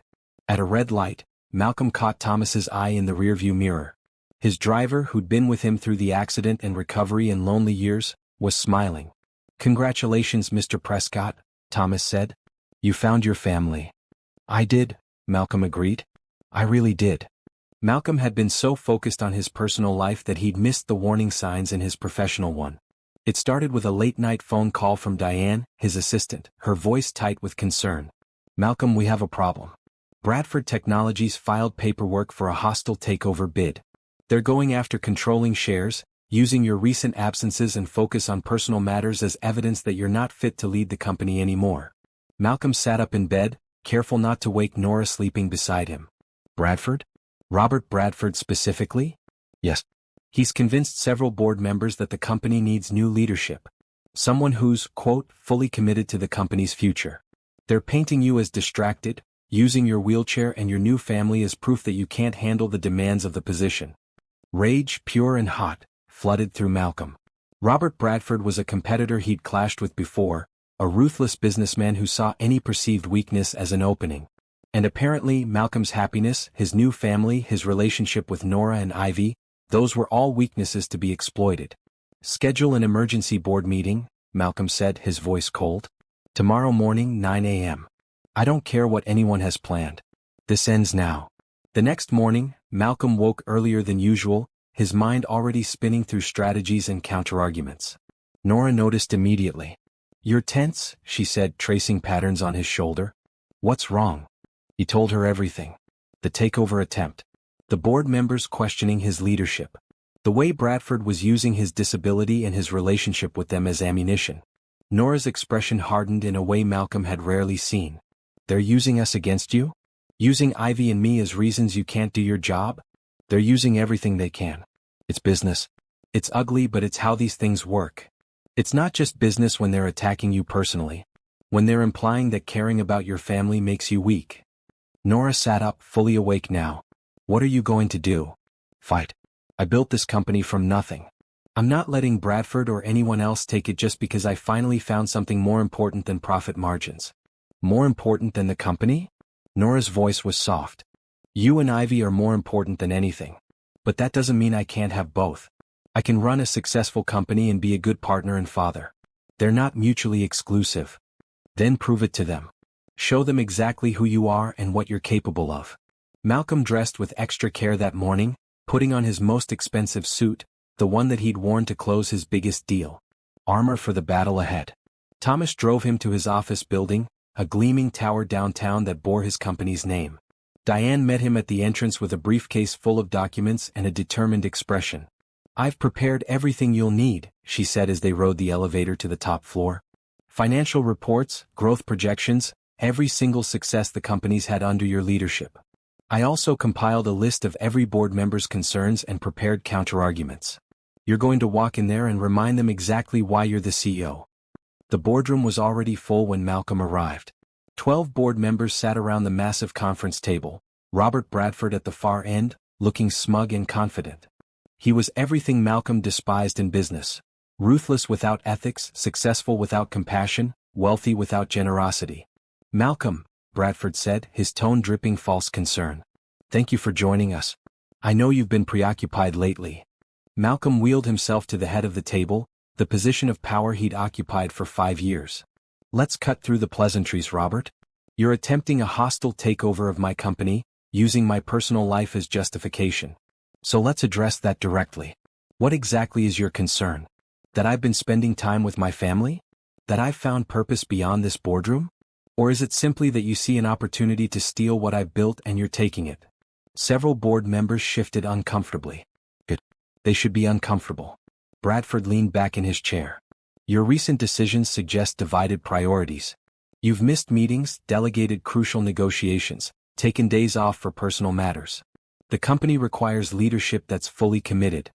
I've missed 3 meetings in 2 months, Malcolm said calmly. All 3 were rescheduled with full notice, and Diane attended in my place with my complete authorization. I delegated 1 negotiation, which closed successfully under terms better than I would have achieved myself. And I took 4 days off for the first time in 5 years, 3 of which were spent in a hospital during my daughter's heart surgery. Now, someone explain to me how any of that suggests I'm incapable of running this company. Your daughter? One of the board members, Helen Carter, asked. I thought you weren't married? I'm engaged. And in the process of adopting my fiancé's daughter. But that's not relevant to my performance as CEO. It's completely relevant, Bradford interjected. You're taking on significant personal responsibilities at a time when the company needs your full attention. We're in the middle of several major expansions, negotiating critical contracts. This isn't the time for distraction. Malcolm pulled out his tablet, projecting the screen onto the boardroom display. Let's talk about results, shall we? In the 2 months since I met my fiancée and her daughter, our stock price has increased 7%. We closed the Morrison deal, which Robert himself said was impossible. We secured 3 new major contracts. Our employee satisfaction ratings are at an all-time high. Our quarterly profits exceeded projections by 12%. Now, someone explain to me exactly how my so-called distractions are hurting this company. The silence was telling. Bradford's smug expression faltered. Malcolm continued, his voice firm. I want to address something directly. Some of you have concerns about my disability. You think a man in a wheelchair can't effectively lead a company. Let me be clear, I have led this company for 3 years since my accident. In those 3 years we've grown by 40%, expanded into 5 new markets, and increased our workforce by 30%. My wheelchair doesn't limit my ability to think, strategize, negotiate, or lead. What it does is give me perspective that most CEOs lack. I understand adaptability because I've had to adapt to a new way of living. I understand resilience because I've rebuilt my life from the ground up. And I understand compassion because I've experienced firsthand how people judge you based on limitations rather than capabilities. Helen Carter spoke up. Malcolm, no one is questioning your abilities. But Robert raises valid concerns about divided attention. Can you honestly say that having a family won't impact your dedication to this company? Helen, do you have children? Yes, 2. And would you say that having those children has made you less effective in your role as chief financial officer? Of course not. If anything, it's made me more efficient. Exactly. Having a family doesn't diminish my ability to lead. It enhances it. It gives me something to work for beyond just profit. It reminds me that this company employs 3,000 people, 3,000 individuals with families and lives and dreams. That's not a distraction. That's purpose. Malcolm wheeled around the table, making eye contact with each board member. I know what Robert is doing. He's trying to exploit any perceived weakness to take what I've built.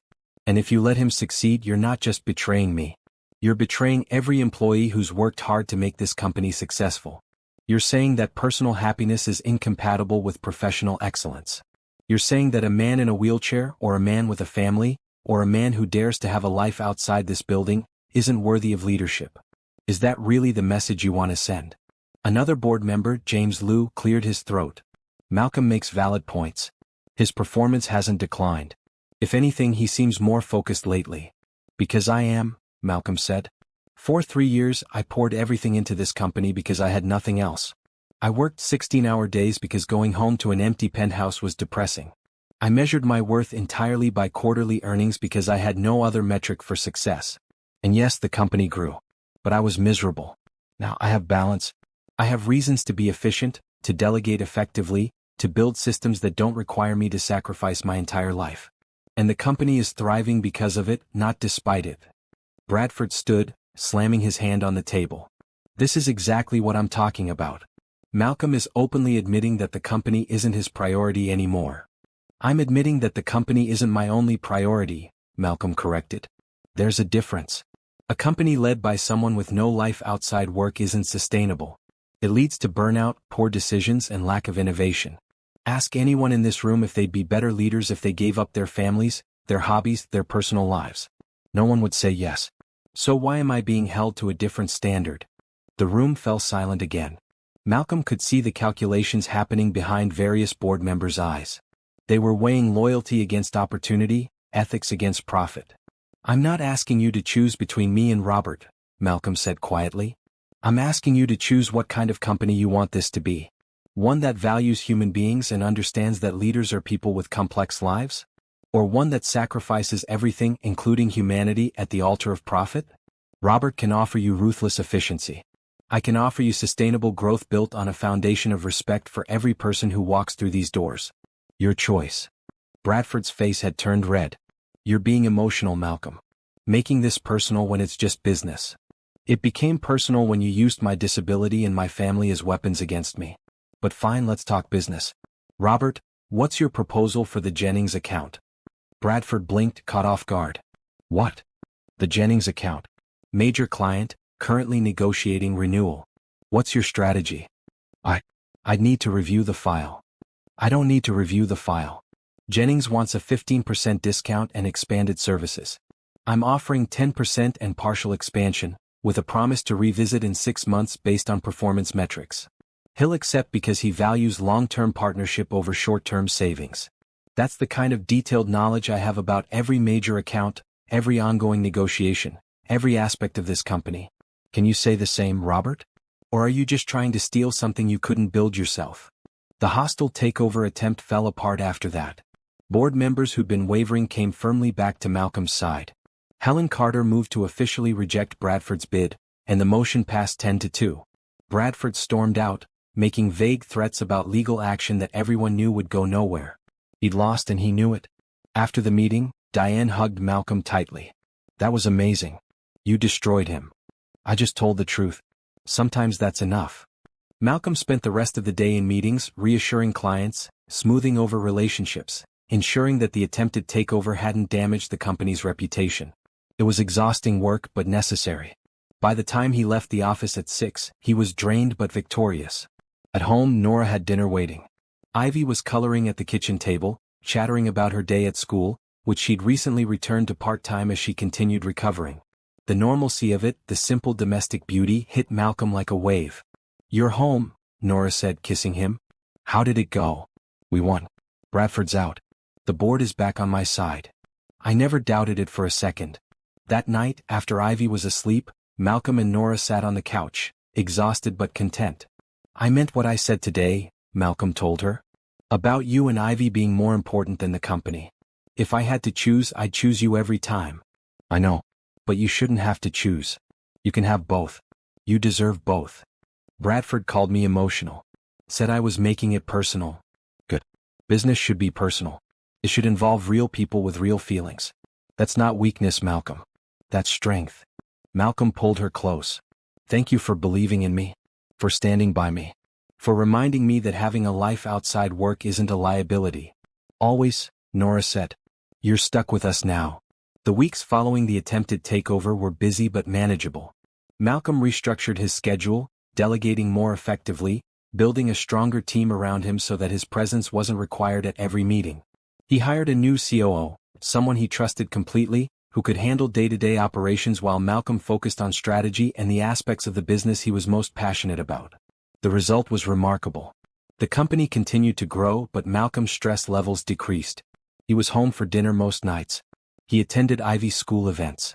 He and Nora had actual date nights, leaving Ivy with her grandmother while they explored the city together, rediscovering what it meant to simply be a couple. One evening, about a month after the boardroom confrontation, Malcolm received a phone call from Helen Carter. Malcolm, I wanted to apologize, she said without preamble. I should have shut down Bradford's attempt immediately. The fact that I even considered his arguments, that I questioned your commitment, that was wrong. You've proven time and again that you're an exceptional leader, and your personal life only makes you better at it. Thank you, Helen. That means a lot. I also wanted to tell you something. After that board meeting, after watching you defend not just your position but your right to have a full life, I went home and had a long conversation with my husband. I realized I'd been doing exactly what Bradford accused you of, sacrificing my family for work. I'd missed my daughter's last 3 soccer games. I'd canceled family dinners for conference calls. I was so afraid of being seen as less committed because I'm a woman with children that I was overcompensating, proving I could be just as ruthless and single-minded as any man. But you showed me that's not necessary. That being a whole person with a full life doesn't make you less capable. It makes you more so. So thank you for that. After the call ended, Malcolm sat quietly thinking about Helen's words. He'd been fighting for himself, for his right to have Nora and Ivy in his life without apology. But apparently he'd been fighting for something larger. For the idea that leaders could be human. That success didn't require sacrifice of everything that made life worth living. He shared the conversation with Nora later that night. You're changing minds, she said. Not just about you but about what leadership looks like. That's important work. I just wanted to keep my company and my family. And in the process you're showing other people they can have both too. That's a gift, Malcolm. As autumn turned to winter, their lives settled into a comfortable rhythm. Ivy's health continued to improve. Her energy returned, her color came back, and Dr. Okonkwo declared her recovery a complete success. The scar on her chest would fade over time, but Ivy wore it proudly, telling anyone who asked that it was her warrior mark. Malcolm officially adopted Ivy in early December, a small courthouse ceremony that was somehow more meaningful than any business deal he'd ever closed. When the judge declared that Ivy Wilson was now Ivy Prescott, legally and forever, Malcolm wept openly. Ivy, wearing a bright red dress for the occasion, hugged him so tight he could barely breathe. Now you're really my daddy, she said. Now it's official, Malcolm agreed. But I've been your daddy since the day we met. Nora watched them both with tears streaming down her face, her mother beside her doing the same. Thomas, who'd attended as a witness, wasn't even trying to hide his emotion. Diane had sent flowers to the courthouse, an elaborate arrangement with a card that read, "Congratulations on making it official. We always knew she was yours." That night, they celebrated with pizza and ice cream, Ivy's requested menu. She wanted to watch a movie about a girl who went to space, so they all piled on the couch together, Ivy between Malcolm and Nora, and watched as the fictional girl achieved her dreams through determination and courage. That's going to be me someday, Ivy announced. I'm going to go to space. And my heart is going to work perfectly because Dr. Okonkwo fixed it, and my daddy made sure I had the best doctor. You can do anything you want, Malcolm told her. The world is yours, Ivy Prescott.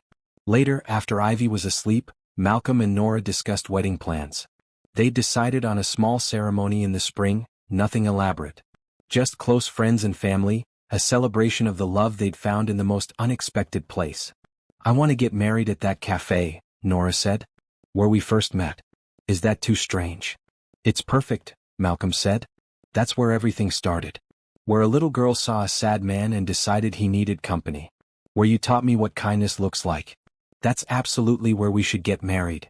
They contacted the cafe owner, who was delighted by the request and offered to close the cafe for an afternoon so they could have a private ceremony. Malcolm arranged everything else. Flowers, food, a photographer.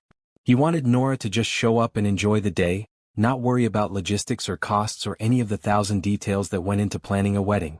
As Christmas approached, Malcolm realized how much his life had changed in less than 6 months. Last Christmas he'd been alone, working through the holidays because he had nothing better to do. This year, the penthouse was decorated with a tree that Ivy had insisted on decorating herself, resulting in a lopsided but charming arrangement of ornaments. Stockings hung from the mantel, 3 of them each embroidered with their names. The scent of Nora's baking filled the apartment. Ivy's artwork covered the refrigerator and walls. Evidence of life, of love, everywhere he looked. On Christmas morning, Ivy woke them both at 6, bouncing on their bed with excitement that couldn't be contained. Malcolm had never been happier to be woken early. They stumbled to the living room, Ivy running ahead, and spent the morning opening presents. Malcolm had gone overboard, he knew, buying Ivy everything she'd casually mentioned wanting over the past months. Toys, books, art supplies, clothes, a telescope for their trips to the planetarium. But Ivy's favorite gift was the simplest. A framed photo of the 3 of them from the day Malcolm had proposed, all tangled together on that park blanket, laughing and crying at once. Thomas had captured it perfectly, the joy and love evident in every face. "This is us," Ivy said, hugging the frame. "Our family." "That's us," Malcolm agreed. "Forever." Nora gave Malcolm a gift that made him cry. A leather-bound journal with the words, "Our Story," embossed on the cover. Inside she'd written the story of how they met, every detail preserved, every moment documented. Their first conversation. The zoo trip. The surgery. The proposal. All of it written in Nora's neat handwriting, a record of how their lives had intertwined. "So we never forget," Nora said. "So Ivy can read it someday and know how much we loved each other from the very beginning." Malcolm kissed her, tasting the salt of his own tears. "I could never forget. But this is perfect. Thank you." They spent Christmas Day in pajamas, eating too much food, watching movies, playing games. Ivy taught Malcolm how to play her favorite board game, a complicated affair involving dragons and princesses that made absolutely no sense but was apparently very important. Nora's mother came over for dinner, bringing her famous sweet potato pie and stories about Nora as a child that made Ivy laugh until she hiccuped. As the day wound down and Ivy finally crashed from excitement and sugar, falling asleep on the couch with her head in Malcolm's lap, he looked around at his family and felt a contentment so profound it was almost painful. "I love you," he told Nora, who was sitting beside him, her hand in his. "I love this life we're building. I love every single moment of it." "Even the hard moments?" Nora asked. "Especially the hard moments. Because they prove it's real. That we're choosing each other even when it's difficult." "Then we're going to be okay," Nora said. "No matter what comes, we're going to be okay." Malcolm believed her. He'd survived a car crash that should have killed him. He'd rebuilt his life when everyone said he couldn't. He'd fought for his company and won. He'd found love when he'd stopped looking for it.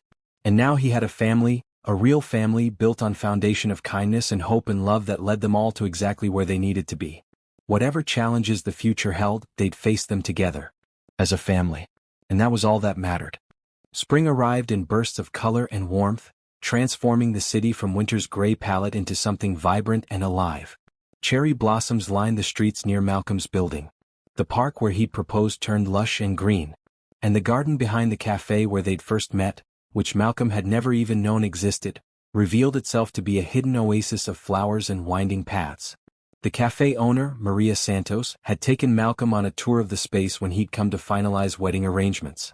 "My grandfather planted this garden 50 years ago," she'd explained, gesturing to the roses and tulips and flowering trees. "He said every cafe should have a secret heart, a place of beauty hidden from the rushing world. I think your wedding here will honor his memory." Malcolm had immediately known this was perfect. Not the cafe's public space, but this secret garden where beauty bloomed away from casual observers. It felt like a metaphor for what he and Nora had built together. The wedding was planned for the last Saturday in April, and as the date approached, Malcolm found himself surprisingly nervous. He'd negotiated million-dollar deals without breaking a sweat, but the idea of standing in front of their small gathering and declaring his love publicly made his hands shake. You're anxious, Nora observed one evening 2 weeks before the wedding. They were cleaning up after dinner, Ivy already bathed and reading in bed. These quiet moments had become Malcolm's favorite part of the day. Is it that obvious? You've reorganized the bookshelf 3 times in the last hour. That's your anxiety tell. Malcolm laughed. I didn't know I had an anxiety tell. You do. So what's worrying you? He set down the book he'd been needlessly rearranging and turned to face her. What if I'm not enough? As a husband, as a father to Ivy, as a partner in building this life we want. What if my limitations become frustrating over time? What if you wake up one day and realize you settled? Nora crossed the room and took his face in her hands. Malcolm Prescott, listen to me carefully. You are more than enough. You have always been more than enough. Your wheelchair is not a limitation on our love or our life together. The only limitations I see are the ones you imagine. You want to know what I see when I look at you? What? I see the man who sat alone in a cafe and let my curious daughter interrupt his misery. I see the man who offered to help with Ivy's medical care without expecting anything in return. I see the man who held my hand through the scariest day of my life. I see someone who shows up, every single day choosing us over and over. I see the love of my life. That's what I see. Malcolm pulled her close, burying his face in her hair. I don't deserve you. You deserve everything good that comes to you. When are you going to believe that? I'm working on it. Work faster, Nora said with a smile. We're getting married in 2 weeks and I need you to know, bone deep, that you're the only person I want standing beside me. Or sitting beside me. However you want to phrase it. Malcolm laughed, the tension breaking. I'll be sitting probably. More comfortable that way. Perfect. I'll be standing next to you, holding your hand, promising to love you forever. Sound good? Sounds perfect. The 2 weeks passed in a blur of final preparations. Ivy was beside herself with excitement, practicing her flower girl duties daily, scattering imaginary petals around the penthouse and narrating her own importance. I have a very important job, she'd announced to anyone who'd listen. I'm making sure everyone knows love is happening. Malcolm's assistant Diane handled most of the logistics, coordinating with the cafe, arranging flowers, confirming the small guest list. Thomas would be there, of course. Diane and her husband. Nora's mother. Dr. Okonkwo, who'd become a friend beyond just Ivy's doctor. Helen Carter from Malcolm's board. A few of Nora's nursing colleagues. And Marcus, Malcolm's physical therapist, who'd been there through the darkest days after the accident and deserved to see this bright outcome. The night before the wedding, Malcolm couldn't sleep. He lay in bed, listening to Nora breathe beside him, and thought about everything that had led to this moment. The accident that had changed his life. The 3 years of isolation and bitterness. The random decision to try dating again that had led to that cafe. A little girl's observation that he looked sad. Every decision, every moment, every seemingly random choice had led him here. He must have drifted off eventually because he woke to Ivy bouncing on the bed, her bright yellow dress already on, hair styled in elaborate braids that Nora had clearly spent significant time on. It's wedding day. Ivy shrieked. You're marrying Mommy today. Malcolm rubbed his eyes, smiling at her enthusiasm. I am. Are you ready for your important job? I was born ready. That's what Grandma said. She said I'm a natural at making sure love happens. Your grandma is very wise. Nora appeared in the doorway and Malcolm's breath caught. She wore a simple robe, her hair in curlers, no makeup yet. She was beautiful. She'd always been beautiful, but today there was something extra. A glow. Pure happiness radiating from every part of her. No seeing the dress, she warned, catching him staring. Bad luck. I don't believe in bad luck anymore. Not after finding you. Smooth talker. But still tradition. Come on, Ivy, let's let Daddy get ready. We have our own preparations to finish. They disappeared into the master bedroom, leaving Malcolm to get ready in the guest room. Thomas arrived at noon to help him dress, an unexpected but appreciated gesture. You're really doing this, Thomas said as he helped Malcolm with his tie. Deep green, Nora's favorite color. I really am. I'm happy for you, sir. You deserve this. Call me Malcolm. After all this time, I think we're past formalities. Thomas smiled. Malcolm then. You've come a long way from that night in the cafe. The man who got stood up. Do you ever think about what would have happened if Nora and Ivy hadn't approached you? All the time.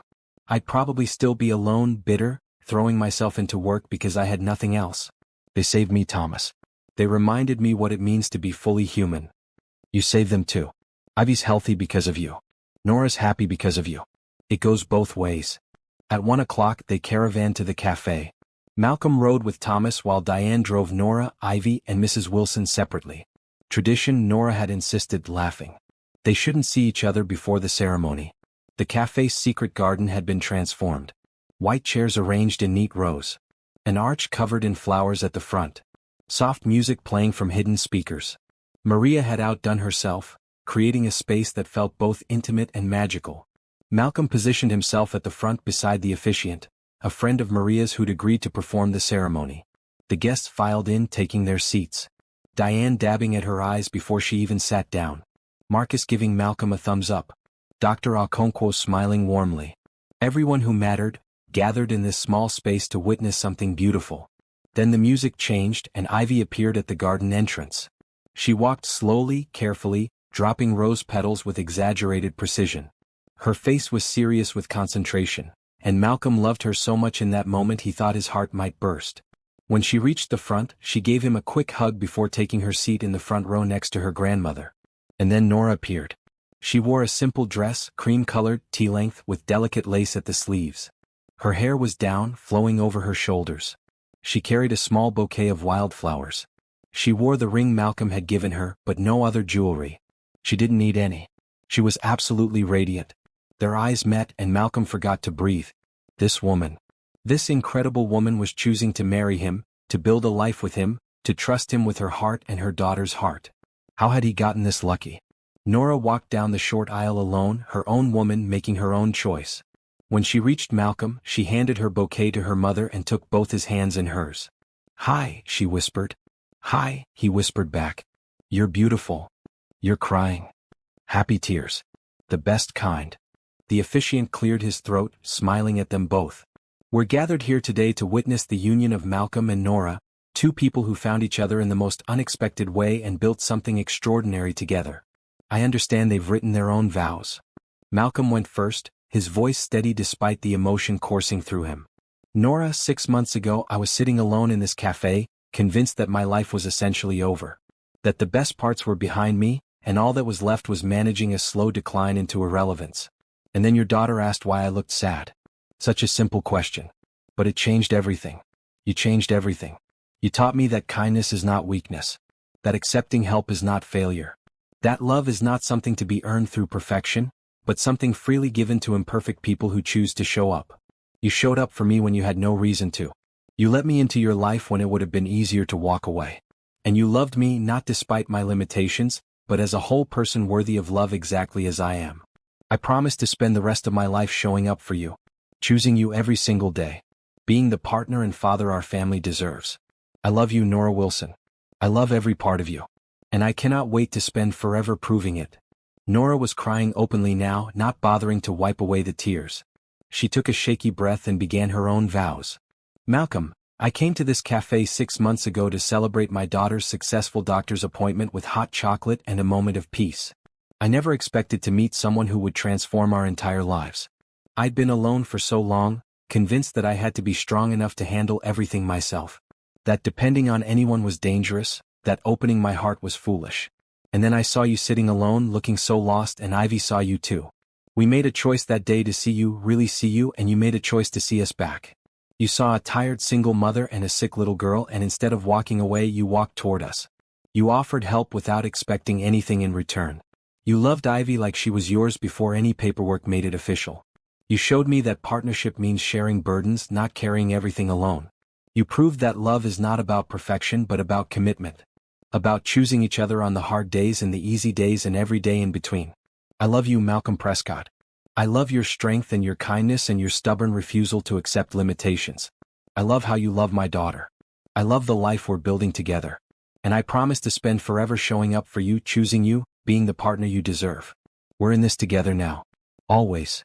The officiant had to pause to compose himself. Around them there wasn't a dry eye in the garden. Even Thomas was discreetly wiping his face. "By the power vested in me," the officiant finally said, "I now pronounce you husband and wife. Malcolm, you may kiss your bride." Malcolm pulled Nora down to him and they kissed as husband and wife for the first time. The small gathering erupted in applause. Ivy cheered louder than anyone, jumping up and down. And in that moment, surrounded by people who loved them, Malcolm felt complete in a way he'd never imagined possible. The reception was held inside the café, Maria having prepared a feast that covered every table. Cake and champagne and laughter and toasts that made everyone cry all over again. Diane shared embarrassing stories about Malcolm's early days as CEO. Mrs. Wilson talked about Nora's determination as a child, how she'd always been a fighter. Dr. Okonkwo toasted to Ivy's health and the family's future. Marcus gave a short speech about watching Malcolm rebuild his life and being honored to witness this next chapter. When it was Ivy's turn, she stood on her chair and announced, "My daddy used to be sad. Now he's happy because he has me and mommy. That's what love does. It makes sad people happy." The end. She sat down to thunderous applause. As the afternoon stretched into evening, Malcolm found himself sitting with Nora in a quiet corner, watching their guests mingle and celebrate. "We did it," Nora said. "We're actually married. We really are. How does it feel? Like coming home. Like everything finally makes sense. How does it feel for you?" Malcolm thought about the question. "Like I finally understand what I was surviving for. All those hard days after the accident, all the physical therapy and relearning and fighting to rebuild my life, I was surviving for this. For you. For Ivy. For this family. I just didn't know it yet. Do you think we would have found each other if the accident hadn't happened? If you'd still been the man you were before? I don't know. Maybe. Maybe not. But I think maybe I needed to be broken first to appreciate what we have. To understand what actually matters. You were never broken, Malcolm. Just wounded. There's a difference. You're right. And you healed me. You and Ivy both." They sat in comfortable silence, watching Ivy dance with her grandmother, both of them laughing at some private joke. Their family. Their beautiful, unexpected, perfect family. As the sun set and the garden lights came on, casting everything in a warm glow, Malcolm made one more promise. Not aloud but to himself. He would never take this for granted. Never let a day pass without appreciating what he'd been given. Never forget that kindness and hope and love had led him here, to this garden, to this woman, to this life that was more beautiful than anything he could have planned or imagined. Later, as they said goodbye to their guests and prepared to head home, they decided against a honeymoon right away, wanting Ivy with them, planning a family trip for later in the summer. Maria pulled Malcolm aside. "My grandfather would have loved this," she said. "He always said this garden was waiting for the right love story. And yours is the right one. Thank you for letting me be part of it. Thank you for providing the space where it all began. Where Nora and Ivy first approached me. This cafe will always be special to us." They drove home as a family, Ivy half asleep in the back seat, clutching Hope the star and mumbling about how pretty the flowers were. Thomas caught Malcolm's eye in the rearview mirror and smiled. In the seat beside him, Nora rested her head on his shoulder, her hand in his, her ring catching the streetlights as they passed. Malcolm thought about that man 6 months ago, sitting alone in a cafe, believing his life was essentially over. He wanted to tell that man to hold on. To believe that good things could still happen. To trust that even in darkness, there was light waiting if he just remained open to it. But he didn't need to tell that man anything. Because that man had found his way here, to this moment, to this life. And it had all started with a simple act of kindness. A little girl who saw someone sad and decided to help. A mother who taught her daughter to see people. And a man who was brave enough to accept what they offered. Kindness. Hope. Love. The three things that had led them all home. The Monday after the wedding brought an unexpected visitor. Malcolm was working from home, reviewing contracts at the dining table while Nora prepared lunch and Ivy practiced writing her letters at the kitchen counter. The intercom buzzed and Thomas's voice came through. "Mr. Prescott, there's a Mrs. Catherine Prescott here to see you. She says she's your mother." Malcolm froze. His mother had been dead for 5 years. Which meant this could only be one person. "You mean she's my stepmother?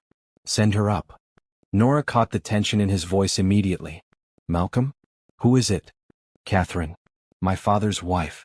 I haven't seen her since before the accident. Do you want me to take Ivy to her room?" "No. Stay. She needs to see what my life looks like now. All of it." The elevator opened directly into the penthouse, and Catherine Prescott stepped out. She was exactly as Malcolm remembered. Impeccably dressed in designer clothes, jewelry that cost more than most cars, hair and makeup perfect. She was in her late 50s, elegant in the way of people who'd never struggled for anything. She'd married Malcolm's father for his money, everyone knew it, and she'd been good at her job, playing the society wife with practiced ease. Her eyes swept the penthouse, taking in the toys scattered in the corner, Ivy's artwork on the refrigerator, the general comfortable disorder of a home where real people lived. Her expression suggested she'd smelled something unpleasant. "Malcolm," she said, her tone cool. "You're looking well." "Catherine. This is unexpected. I don't believe we've spoken in 4 years." "Yes, well. I heard through mutual acquaintances that you'd gotten married. I wanted to meet your new wife." Her gaze shifted to Nora, dismissive and evaluating at once. This must be her. Nora stepped forward, extending her hand. "I'm Nora. It's nice to meet you." Catherine took Nora's hand limply, the way one might touch something contaminated. "Charming. And this is my daughter Ivy." "Malcolm's daughter now legally." Catherine's eyebrows rose. "I see. How progressive. Malcolm, might we speak privately? Anything you have to say, you can say in front of my wife." "Very well." Catherine sat uninvited on the couch, crossing her legs with deliberate grace. "I'll be direct. I've been informed that you've adopted a child and married a woman you met less than a year ago. A nurse." She said the word like it was something distasteful. "I'm concerned about your judgment. More specifically, I'm concerned that you're being taken advantage of." Malcolm felt anger rise in his chest, hot and immediate. "Excuse me?" "Oh, don't be naive, Malcolm. A single mother with a sick child meets a wealthy man in a wheelchair? The optics are obvious. She saw an opportunity and took it. I don't blame her entirely. People from that background often have to be resourceful. But I would hate to see you hurt when she inevitably shows her true colors." Nora made a sound like she'd been slapped. Ivy, sensing the tension even if she didn't understand it, moved closer to her mother. Malcolm wheeled forward, positioning himself between Catherine and his family. "Let me be very clear," he said, his voice cold and controlled. "You don't know anything about Nora or her background. You don't know how we met or what our relationship is built on. And you certainly don't have any right to make judgments about my family. I'm trying to protect you." "No, you're trying to protect my father's money. Money that will eventually be mine. Money you're afraid I might share with my wife and daughter. Let me ease your mind, I absolutely plan to share it. Everything I have is theirs. Because that's what family means. Something you've never understood." Catherine's expression hardened. "Your father was right about you. He said the accident made you soft. Emotional. Unable to think clearly about business or legacy." "My father said that?" "He said you'd surround yourself with people who'd coddle you, take advantage of your guilt over the wheelchair. He warned me this might happen." Malcolm laughed, a bitter sound. "My father hasn't spoken to me since 3 months after the accident. He told me I was an embarrassment and walked out. So forgive me if I don't particularly care about his opinions or his warnings. And as for you, Catherine, I think it's time you left." "Malcolm, please. I'm trying to help." "No, you're trying to protect money that has nothing to do with you. My will is none of your business. My marriage is none of your business. My daughter is none of your business. The only thing I'll say is this. When my father dies and I inherit whatever he hasn't already spent on maintaining appearances, I plan to donate the majority of it to charity. Medical research specifically. Pediatric cardiology. So your concern about me squandering the family fortune on my wife and child is misplaced. I'm planning to squander it on children like Ivy all over the world. Now please leave my home." Catherine stood, her composure cracking slightly. "You're making a mistake. The only mistake I made was letting you into my home. Thomas will see you out." After Catherine left, the penthouse was silent. Nora stood very still, her arms wrapped around herself. Ivy looked confused and a little scared.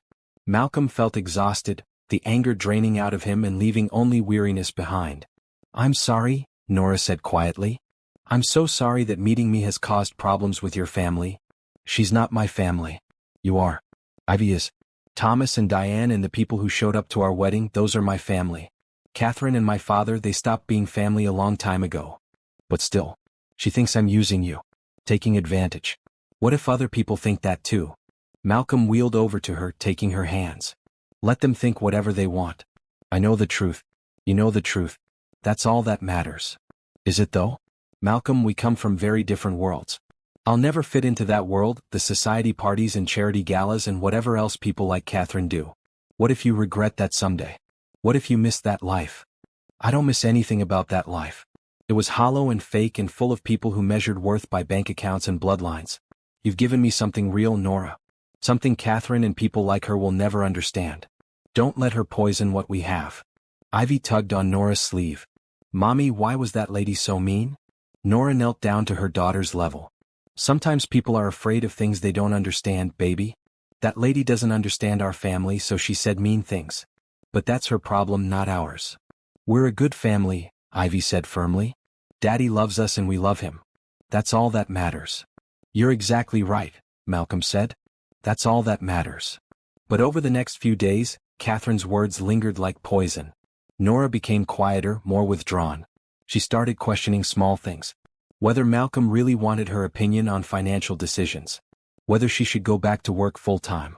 Whether Ivy should attend public school instead of the private academy Malcolm had enrolled her in. Malcolm finally confronted her on Thursday evening after Ivy was asleep. Talk to me. What's going on in your head? Nora was quiet for a long moment. Catherine was right about one thing. I did benefit enormously from meeting you. Ivy got the best medical care available. We live in this incredible place. I don't have to work 3 jobs anymore. My daughter has everything she could possibly need. And yes, I love you deeply and truly. But what if somewhere in my subconscious, when I agreed to marry you, there was a part of me that saw the practical benefits? What if I'm not as pure-hearted as I want to believe? Malcolm took her hands. Nora, you fought accepting my help for months. You argued every time I tried to pay for something or make your life easier. You insisted on contributing however you could. You didn't ask me for a single thing. I had to practically force you to accept basic help with Ivy's medical care. So no, I don't believe for a second that you married me for practical benefits. You married me because we love each other. Period. But your family thinks. My family consists of you and Ivy. That's it. My father and Catherine lost the right to opinions about my life when they abandoned me. Their thoughts don't matter. They matter to you though. I can see it. Catherine's visit hurt you. Malcolm couldn't deny that. It did hurt. Not because I value her opinion, but because it reminded me of what my father said after the accident. That I was damaged goods. That I'd never have a real life again. That no one would want me as I am now. For a long time I believed him. And then I met you and you proved him wrong in every possible way. You wanted me. Chair and all. You saw me as a complete person. Catherine showing up and implying you're using me, it triggered all those old wounds. Made me wonder just for a second if my father was right all along. Your father was wrong. Completely, utterly wrong. You're not damaged, Malcolm. You're one of the strongest, most capable, most loving people I've ever known. The wheelchair doesn't define you or limit what you can do or who you can be. It's just part of your story, but it's not the whole story. I know that here, Malcolm said, pointing to his head. But here, he touched his chest, sometimes I still struggle to believe it. They held each other for a long time, both working through the insecurities that Catherine's visit had surfaced. Finally, Nora pulled back. I want to meet your father, she said. Malcolm blinked. What? Why? Because he's your father. Because you deserve to have that relationship even if it's complicated. And because I want him to see what we have. I want him to see that his son is happy and loved and building a beautiful life. Not for his approval but for your healing. You need closure with him, Malcolm. And I want to help you get it. Malcolm wanted to refuse. The idea of seeing his father, of subjecting Nora and Ivy to his judgment, was painful. But maybe Nora was right. Maybe he did need closure. Maybe he needed to look his father in the eye and show him exactly how wrong he'd been. Okay, he said finally. I'll reach out. The meeting was arranged for the following Saturday at a restaurant, Neutral Territory. Malcolm's father, Richard Prescott, arrived exactly on time, a tall man in his 70s who still carried himself like he owned every room he entered. Catherine was with him, looking smug, clearly expecting this meeting to expose Nora as the gold digger she believed her to be. Malcolm had asked Thomas to bring them in the accessible van, and as they entered the restaurant, he saw his father's expression flicker with something that might have been shame before settling back into cool neutrality. Malcolm, Richard said. Thank you for agreeing to meet. Thank you for coming. This is my wife, Nora, and my daughter, Ivy. Richard's gaze swept over them both, evaluating. Ivy, wearing a bright blue dress, looked back at him with curiosity but no fear. Nora stood tall, her hand on Ivy's shoulder, her expression calm. Pleased to meet you, Richard said, though his tone suggested he was anything but. Catherine's told me quite a bit about you. I'm sure she has, Nora replied evenly. Though I imagine her perspective is somewhat skewed. They sat down, the tension at the table thick enough to cut. Ivy, bless her, broke it by asking, Are you my daddy's daddy? Richard looked startled. I suppose I am, yes. Then why don't you see him? My daddy is wonderful. If you were my daddy, I'd want to see you all the time. Out of the mouths of children. Richard had the grace to look uncomfortable. Malcolm decided to take control of the conversation. Dad, I asked for this meeting because I wanted you to meet my family properly.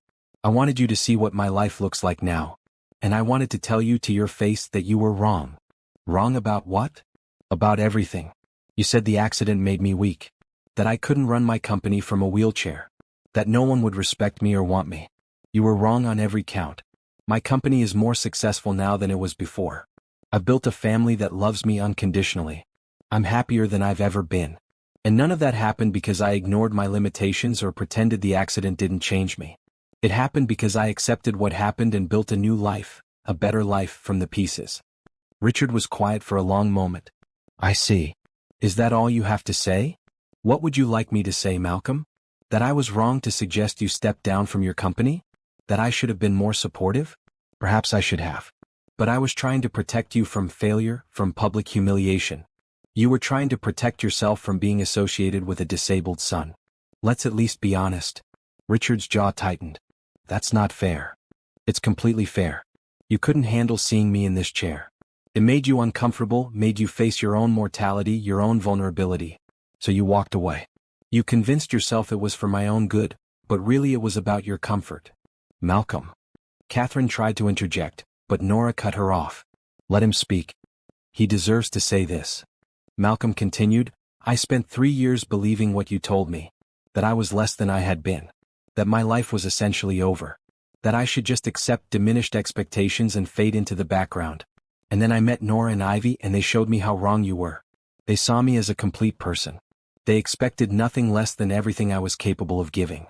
They loved me without conditions or reservations. They gave me back the parts of myself I'd lost, not because of the accident, but because of your rejection. Richard looked at Nora, really looked at her for the first time. You love him. Completely, Nora said without hesitation. Even though nothing. I love Malcolm. All of him. His strength, his kindness, his intelligence, his humor. The wheelchair is just part of his story, not the defining feature. I'm honestly shocked that you can't see what an incredible person your son is. Richard sat back, something in his expression shifting. He looked at Ivy, who was coloring on the kids' menu the restaurant had provided, completely unconcerned with the adult drama playing out around her. She calls him Daddy? He is her daddy, Nora said. Legally, emotionally, in every way that matters. He's shown her what a father should be. Patient, present, loving. She's lucky to have him. And you're not using him? For his money? Nora's expression hardened. I fought accepting Malcolm's help for months. I agreed to marry him in spite of his wealth, not because of it. I would love him if he was working minimum wage and living in a studio apartment. The money is irrelevant to our relationship. What matters is that he's a good man who treats me and my daughter with respect and love. That's worth more than any bank account. The meal arrived, providing a break in the tension. They ate in awkward silence, Ivy the only one chattering, telling Richard about school and her heart surgery and her plans to become an astronaut. Richard listened, and something in his face gradually softened. After the meal, Richard asked Malcolm if they could speak privately. They moved to a quieter corner of the restaurant while Nora and Catherine stayed at the table in equally awkward silence, Ivy between them like a buffer. I owe you an apology, Richard said. You were right. I couldn't handle seeing you in that chair. It scared me, made me face things I didn't want to face. And yes, I was embarrassed.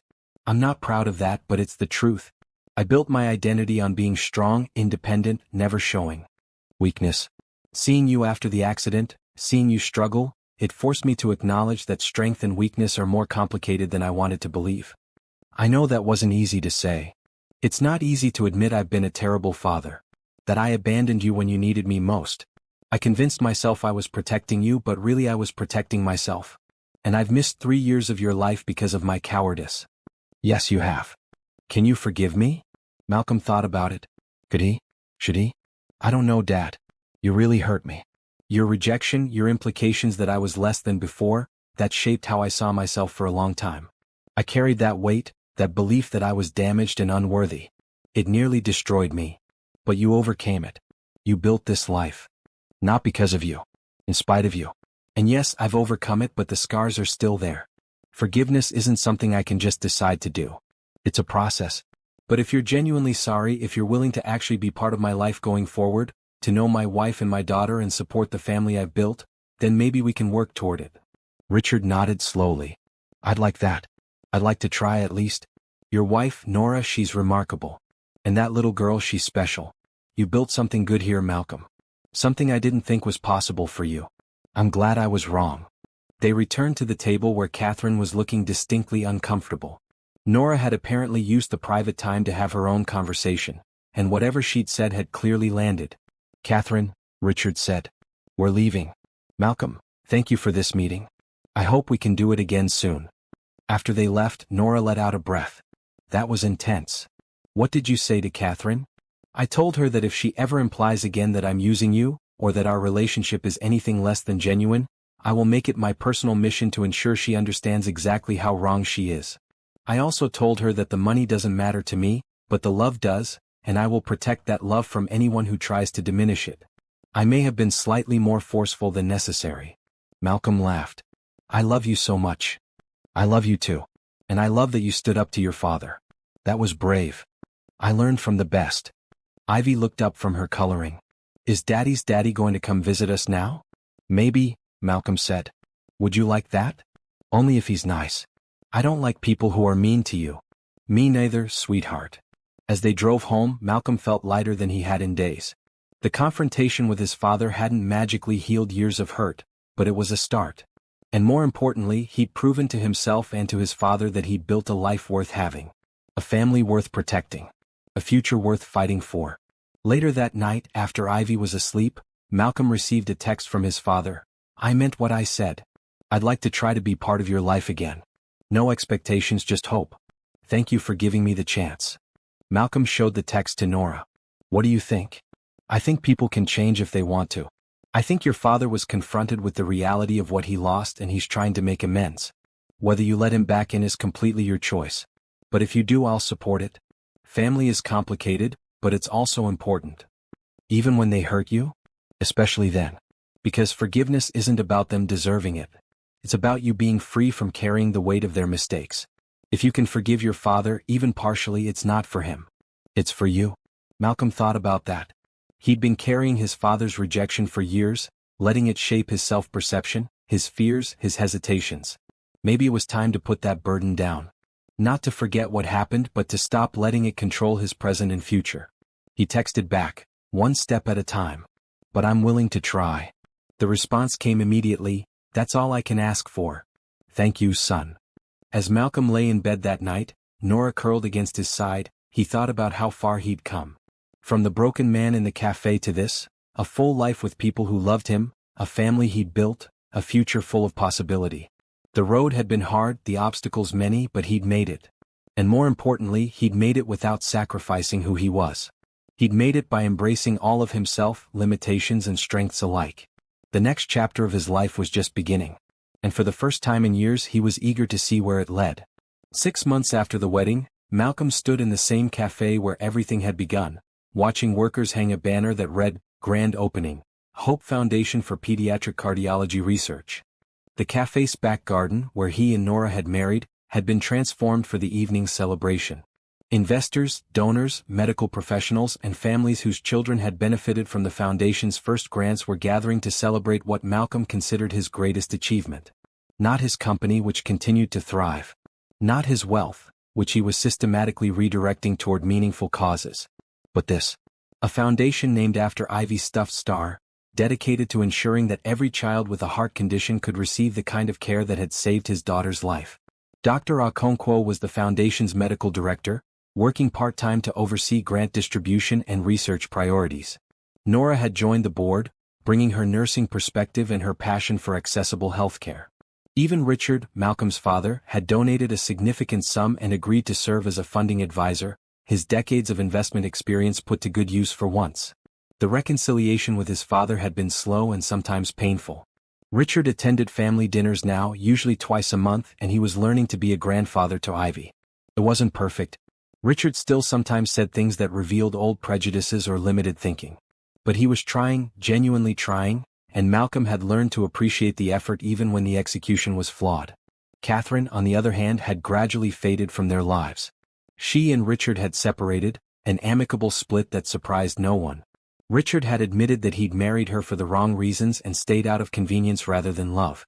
He was working on being alone, on defining himself as something other than wealthy and married. It was good growth if later than it should have been. "You're thinking too much," Nora said, coming up behind Malcolm and wrapping her arms around him. She wore a deep red dress, her hair up, looking every bit as beautiful as she had on their wedding day. "This is supposed to be a celebration." "I'm celebrating. Just also reflecting." "On what?" "How much has changed? A year ago I was alone and miserable. Now look at this. A foundation that's going to help thousands of children. The family I love more than anything. A life that actually means something beyond profit margins." "You always meant something, Malcolm. The accident didn't change your worth. It just changed your perspective." "You changed my perspective. We changed each other. That's what love does." Ivy ran up, wearing a yellow dress that matched her bright personality. At 6 now she'd grown taller, stronger, full of energy that seemed boundless. Her scar had faded to a thin line she wore proudly, showing it to anyone who asked and telling them about her warrior mark. She was thriving in 1st grade, already reading above her level, asking questions that challenged her teachers. She wanted to be an astronaut doctor artist, changing her dream career daily but always with absolute conviction. "Daddy, people are asking for you," Ivy announced. "They want you to make a speech." "Already?" "The event just started." "People are eager," Nora said with a smile. "They want to hear from the man who made this happen." Malcolm wheeled himself to the small stage set up in the garden, Nora and Ivy following. The crowd quieted as he positioned himself at the microphone. Looking out at the gathering, he saw so many faces that mattered. Thomas, dressed in his finest suit, beaming with pride. Diane and her husband, who'd driven in from the suburbs specifically for this. Dr. Okonkwo, elegant and professional, her own pride in the foundation evident. Marcus, his physical therapist, who'd brought his family to celebrate. Helen Carter and several other board members from his company. Nora's mother, Mrs. Wilson, dabbing at her eyes before he'd even started speaking. And throughout the crowd, families with children who had heart conditions, people who would directly benefit from the foundation's work. "A year ago," Malcolm began, "I was sitting alone in this cafe, convinced my life was essentially over. I'd survived a car accident, learned to navigate the world in a wheelchair, rebuilt my career. But I'd lost something essential. Hope. Purpose. The belief that life could be about more than just existing, more than just managing decline. I'd forgotten what it meant to truly live." He gestured to Ivy, who was sitting in the front row holding Hope the star.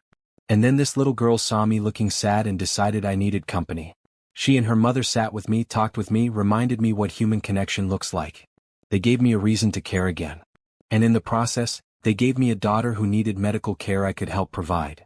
Malcolm's voice caught with emotion, and he paused to collect himself. Ivy had a ventricular septal defect, a hole in her heart. She needed surgery, specialized care, the kind of treatment that isn't accessible to everyone. We were lucky. I had resources. I could afford the best doctors, the best hospital, everything she needed. But I kept thinking about all the families who can't. All the children who have the same condition or worse, whose parents are working 3 jobs and still can't afford the care their kids need. That wasn't right. That wasn't fair. And I decided to do something about it. He looked at Dr. Okonkwo. "The Hope Foundation exists to ensure that pediatric heart conditions don't have to be a death sentence or a financial disaster. We're funding research, yes. But we're also providing grants directly to families who need help with medical costs. We're supporting training for doctors in underserved areas. We're building partnerships with hospitals to expand accessible care. We're doing everything we can to ensure that every child, regardless of their family's financial situation, has access to the kind of care that saved Ivy's life." The crowd applauded, and Malcolm waited for quiet to return. "I want to thank everyone who made this possible. Dr. Okonkwo, for your medical expertise and your passion for this cause. My wife Nora, for joining our board and bringing the perspective of someone who's lived this struggle. My father, Richard Prescott, for contributing significantly to our initial funding. All of our donors, large and small, who believe in this mission. And most importantly, I want to thank the families here tonight. Your children are why we do this. Your strength and resilience inspire us. And we promise to do everything in our power to support you." He paused, then added, "Ivy, can you come up here for a second?" Ivy bounded onto the stage, her natural showmanship evident. She took the microphone from Malcolm without hesitation. "Hi everyone," she said, her voice clear and confident. "My name is Ivy Prescott, and I had heart surgery when I was 5. It was scary, but my mommy and daddy were there and the doctors were amazing, and now my heart works perfectly. This foundation is named after my star, Hope, because that's what you need when you're sick. You need hope that things will get better. And this foundation gives people hope. So thank you for coming, and thank you for helping other kids like me. The end. She handed the microphone back to Malcolm and skipped off the stage to thunderous applause. Malcolm caught Nora's eye, and they shared a look of pure parental pride. The rest of the evening passed in a blur of conversations and connections. Malcolm talked with families about their experiences, with doctors about research priorities, with donors about long-term funding strategies. He was exhausted by the end, but it was the good kind of exhaustion, the kind that came from doing meaningful work. As the last guests departed and workers began cleaning up, Malcolm, Nora, and Ivy sat in the garden under the now dark sky. String lights overhead gave everything a soft glow. The cafe was closed, but Maria had left them coffee and hot chocolate as a thank you for choosing her space for the foundation's launch. This was a good day, Nora said, leaning against Malcolm's shoulder. The best kind of day, Malcolm agreed. When I grow up, Ivy announced, I'm going to run the foundation. And I'm going to make sure every single kid in the world gets their heart fixed. That's a good goal, Malcolm said seriously. We'll need someone to take over eventually. Not for a long time though, Ivy added quickly. You and Mommy have to run it for a while first. I need to finish school. Fair enough. They sat in comfortable silence, three people who'd found each other against all odds and built something beautiful together. Malcolm thought about the journey that had led here. The accident that had broken his body but ultimately opened his heart. The lonely years of rebuilding. The random decision to try dating that had led him to this cafe. The little girl who'd noticed his sadness and decided to help. Every moment, every choice, every seemingly random event had been leading here. I've been thinking, Nora said, about expanding our family. Malcolm turned to look at her. Expanding? Maybe fostering. Maybe adoption. There are so many kids who need homes, who need love. We have space, resources, so much love to give. What would you think about opening our home to more children? Malcolm felt his heart expand. I think that sounds perfect. Ivy, what do you think? Would you like brothers or sisters? Ivy's eyes went wide. Really? We could get more kids. If you want. Kids who need a family like you needed a daddy? Yes. Let's get all the kids. A whole house full of kids. They laughed at her enthusiasm, but Malcolm was already thinking about the possibilities. They could do this. They had the space, the resources, the love. They could give more children the kind of stable, loving home every child deserved. Over the next few months, they began the process of becoming foster parents. Training classes, home studies, interviews. It was intensive and sometimes invasive, but Malcolm understood why. They were asking to care for vulnerable children. The system needed to be sure they could handle it. In late spring, a year and a half after Malcolm and Nora had first met, they received their first placement. Two brothers, ages 7 and 9, who'd been in foster care for 2 years after being removed from a neglectful home. Marcus and Devin were quiet, cautious, clearly expecting to be moved again soon. They didn't believe in permanent anything. Malcolm and Nora worked patiently to show them that this home was different. That they were safe here. That love didn't have to be earned or conditional. It wasn't easy. The boys tested boundaries, acted out, pushed back. But Malcolm and Nora held steady, providing consistent love and support even when it was hard. Ivy was an unexpected gift in the process. She appointed herself the boys' tour guide and protector, showing them around the penthouse, introducing them to her school, explaining family rules with the authority of someone who'd been there longer. This is a good house, she told them seriously. People here love you even when you mess up. I know because I've tested it. Slowly, gradually, Marcus and Devin began to believe. They started calling Malcolm and Nora by their first names instead of maintaining distance. They did their homework without being reminded. They laughed at dinner. They asked questions about the future instead of assuming they had none. 6 months after Marcus and Devin arrived, their caseworker asked if Malcolm and Nora would consider adopting them. Their biological parents had terminated rights, and the boys needed a permanent home. Marcus and Devin, when asked, said yes immediately. Yes, they wanted to stay. Yes, they wanted to be part of this family. Yes, they wanted Malcolm and Nora to be their parents forever. The adoption was finalized on a Tuesday morning in family court, both boys wearing new suits that Malcolm had taken them to pick out. When the judge declared them legally adopted, Devin cried. Marcus tried not to but failed. And Malcolm held them both, these boys who'd been through so much and deserved so much better, and promised them that this was forever. They were a family of 5 now. Malcolm Prescott, CEO turned philanthropist, who'd learned that success measured in relationships was the only kind that mattered. Nora Prescott, nurse and advocate, who taught her family that strength came from vulnerability and connection. Ivy Prescott, future astronaut doctor artist, whose big heart and bright spirit lit up every room. Marcus Prescott, age 9, who'd learned that not all adults would hurt him. And Devin Prescott, age 7, who'd learned that families could choose you and keep you. The penthouse that had once been a sterile showcase was now chaos and color and love. Toys and books everywhere. Art projects covering every surface. Schedules posted on the refrigerator coordinating school and therapy appointments and extracurriculars.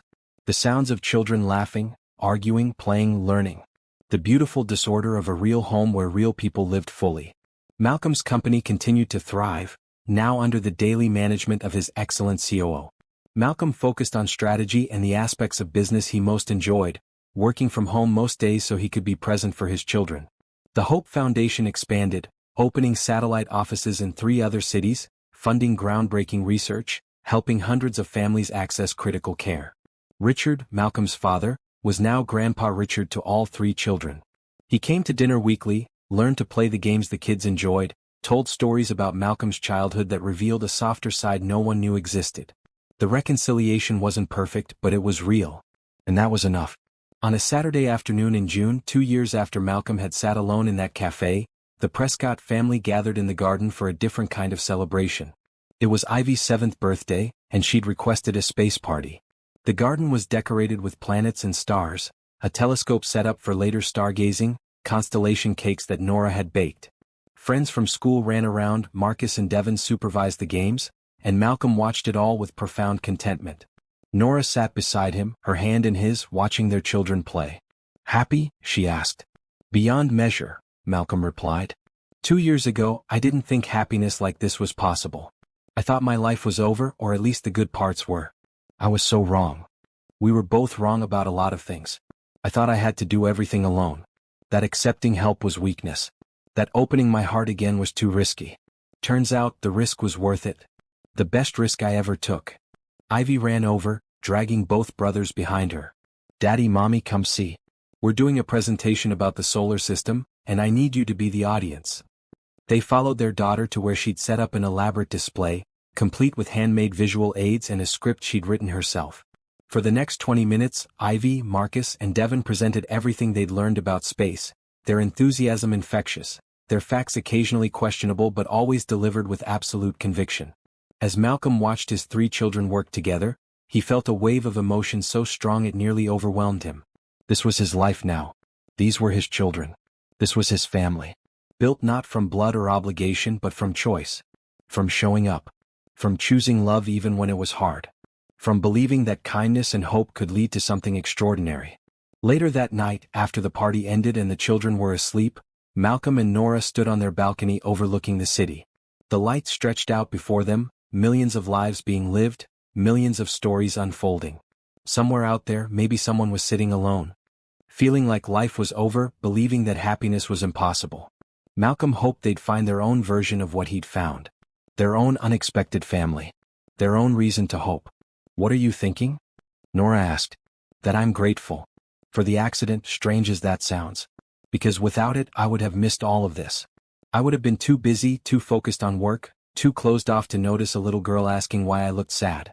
The accident broke me, but it also opened me to possibilities I never would have considered before. I'm grateful too. For every hard thing that led us both to that cafe at exactly the right moment. For Ivy's heart condition, terrible as that sounds, because without it, we might not have had a reason to talk again after that first day. Every painful thing we both went through was preparing us for this. Do you think it's fate? That we were meant to find each other? I think we made choices that led us to each other. You chose to try dating again. I chose to take Ivy for hot chocolate at that specific cafe. Ivy chose to speak to you. You chose to accept our company. We kept choosing each other over and over, even when it was scary or uncertain. Maybe that's what love is. Not fate but choice. Choosing someone every single day. Malcolm pulled her close, breathing in the scent of her hair, feeling her warmth against him. Then I choose you. Today and every day after. Forever. Forever, Nora agreed. Inside, one of the children called out, a bad dream or a request for water, and they moved as one back into the penthouse, back to their beautiful, chaotic, perfect life. Malcolm wheeled down the hallway, Nora beside him, ready to comfort whichever child needed them, ready for another day of parenthood's challenges and rewards.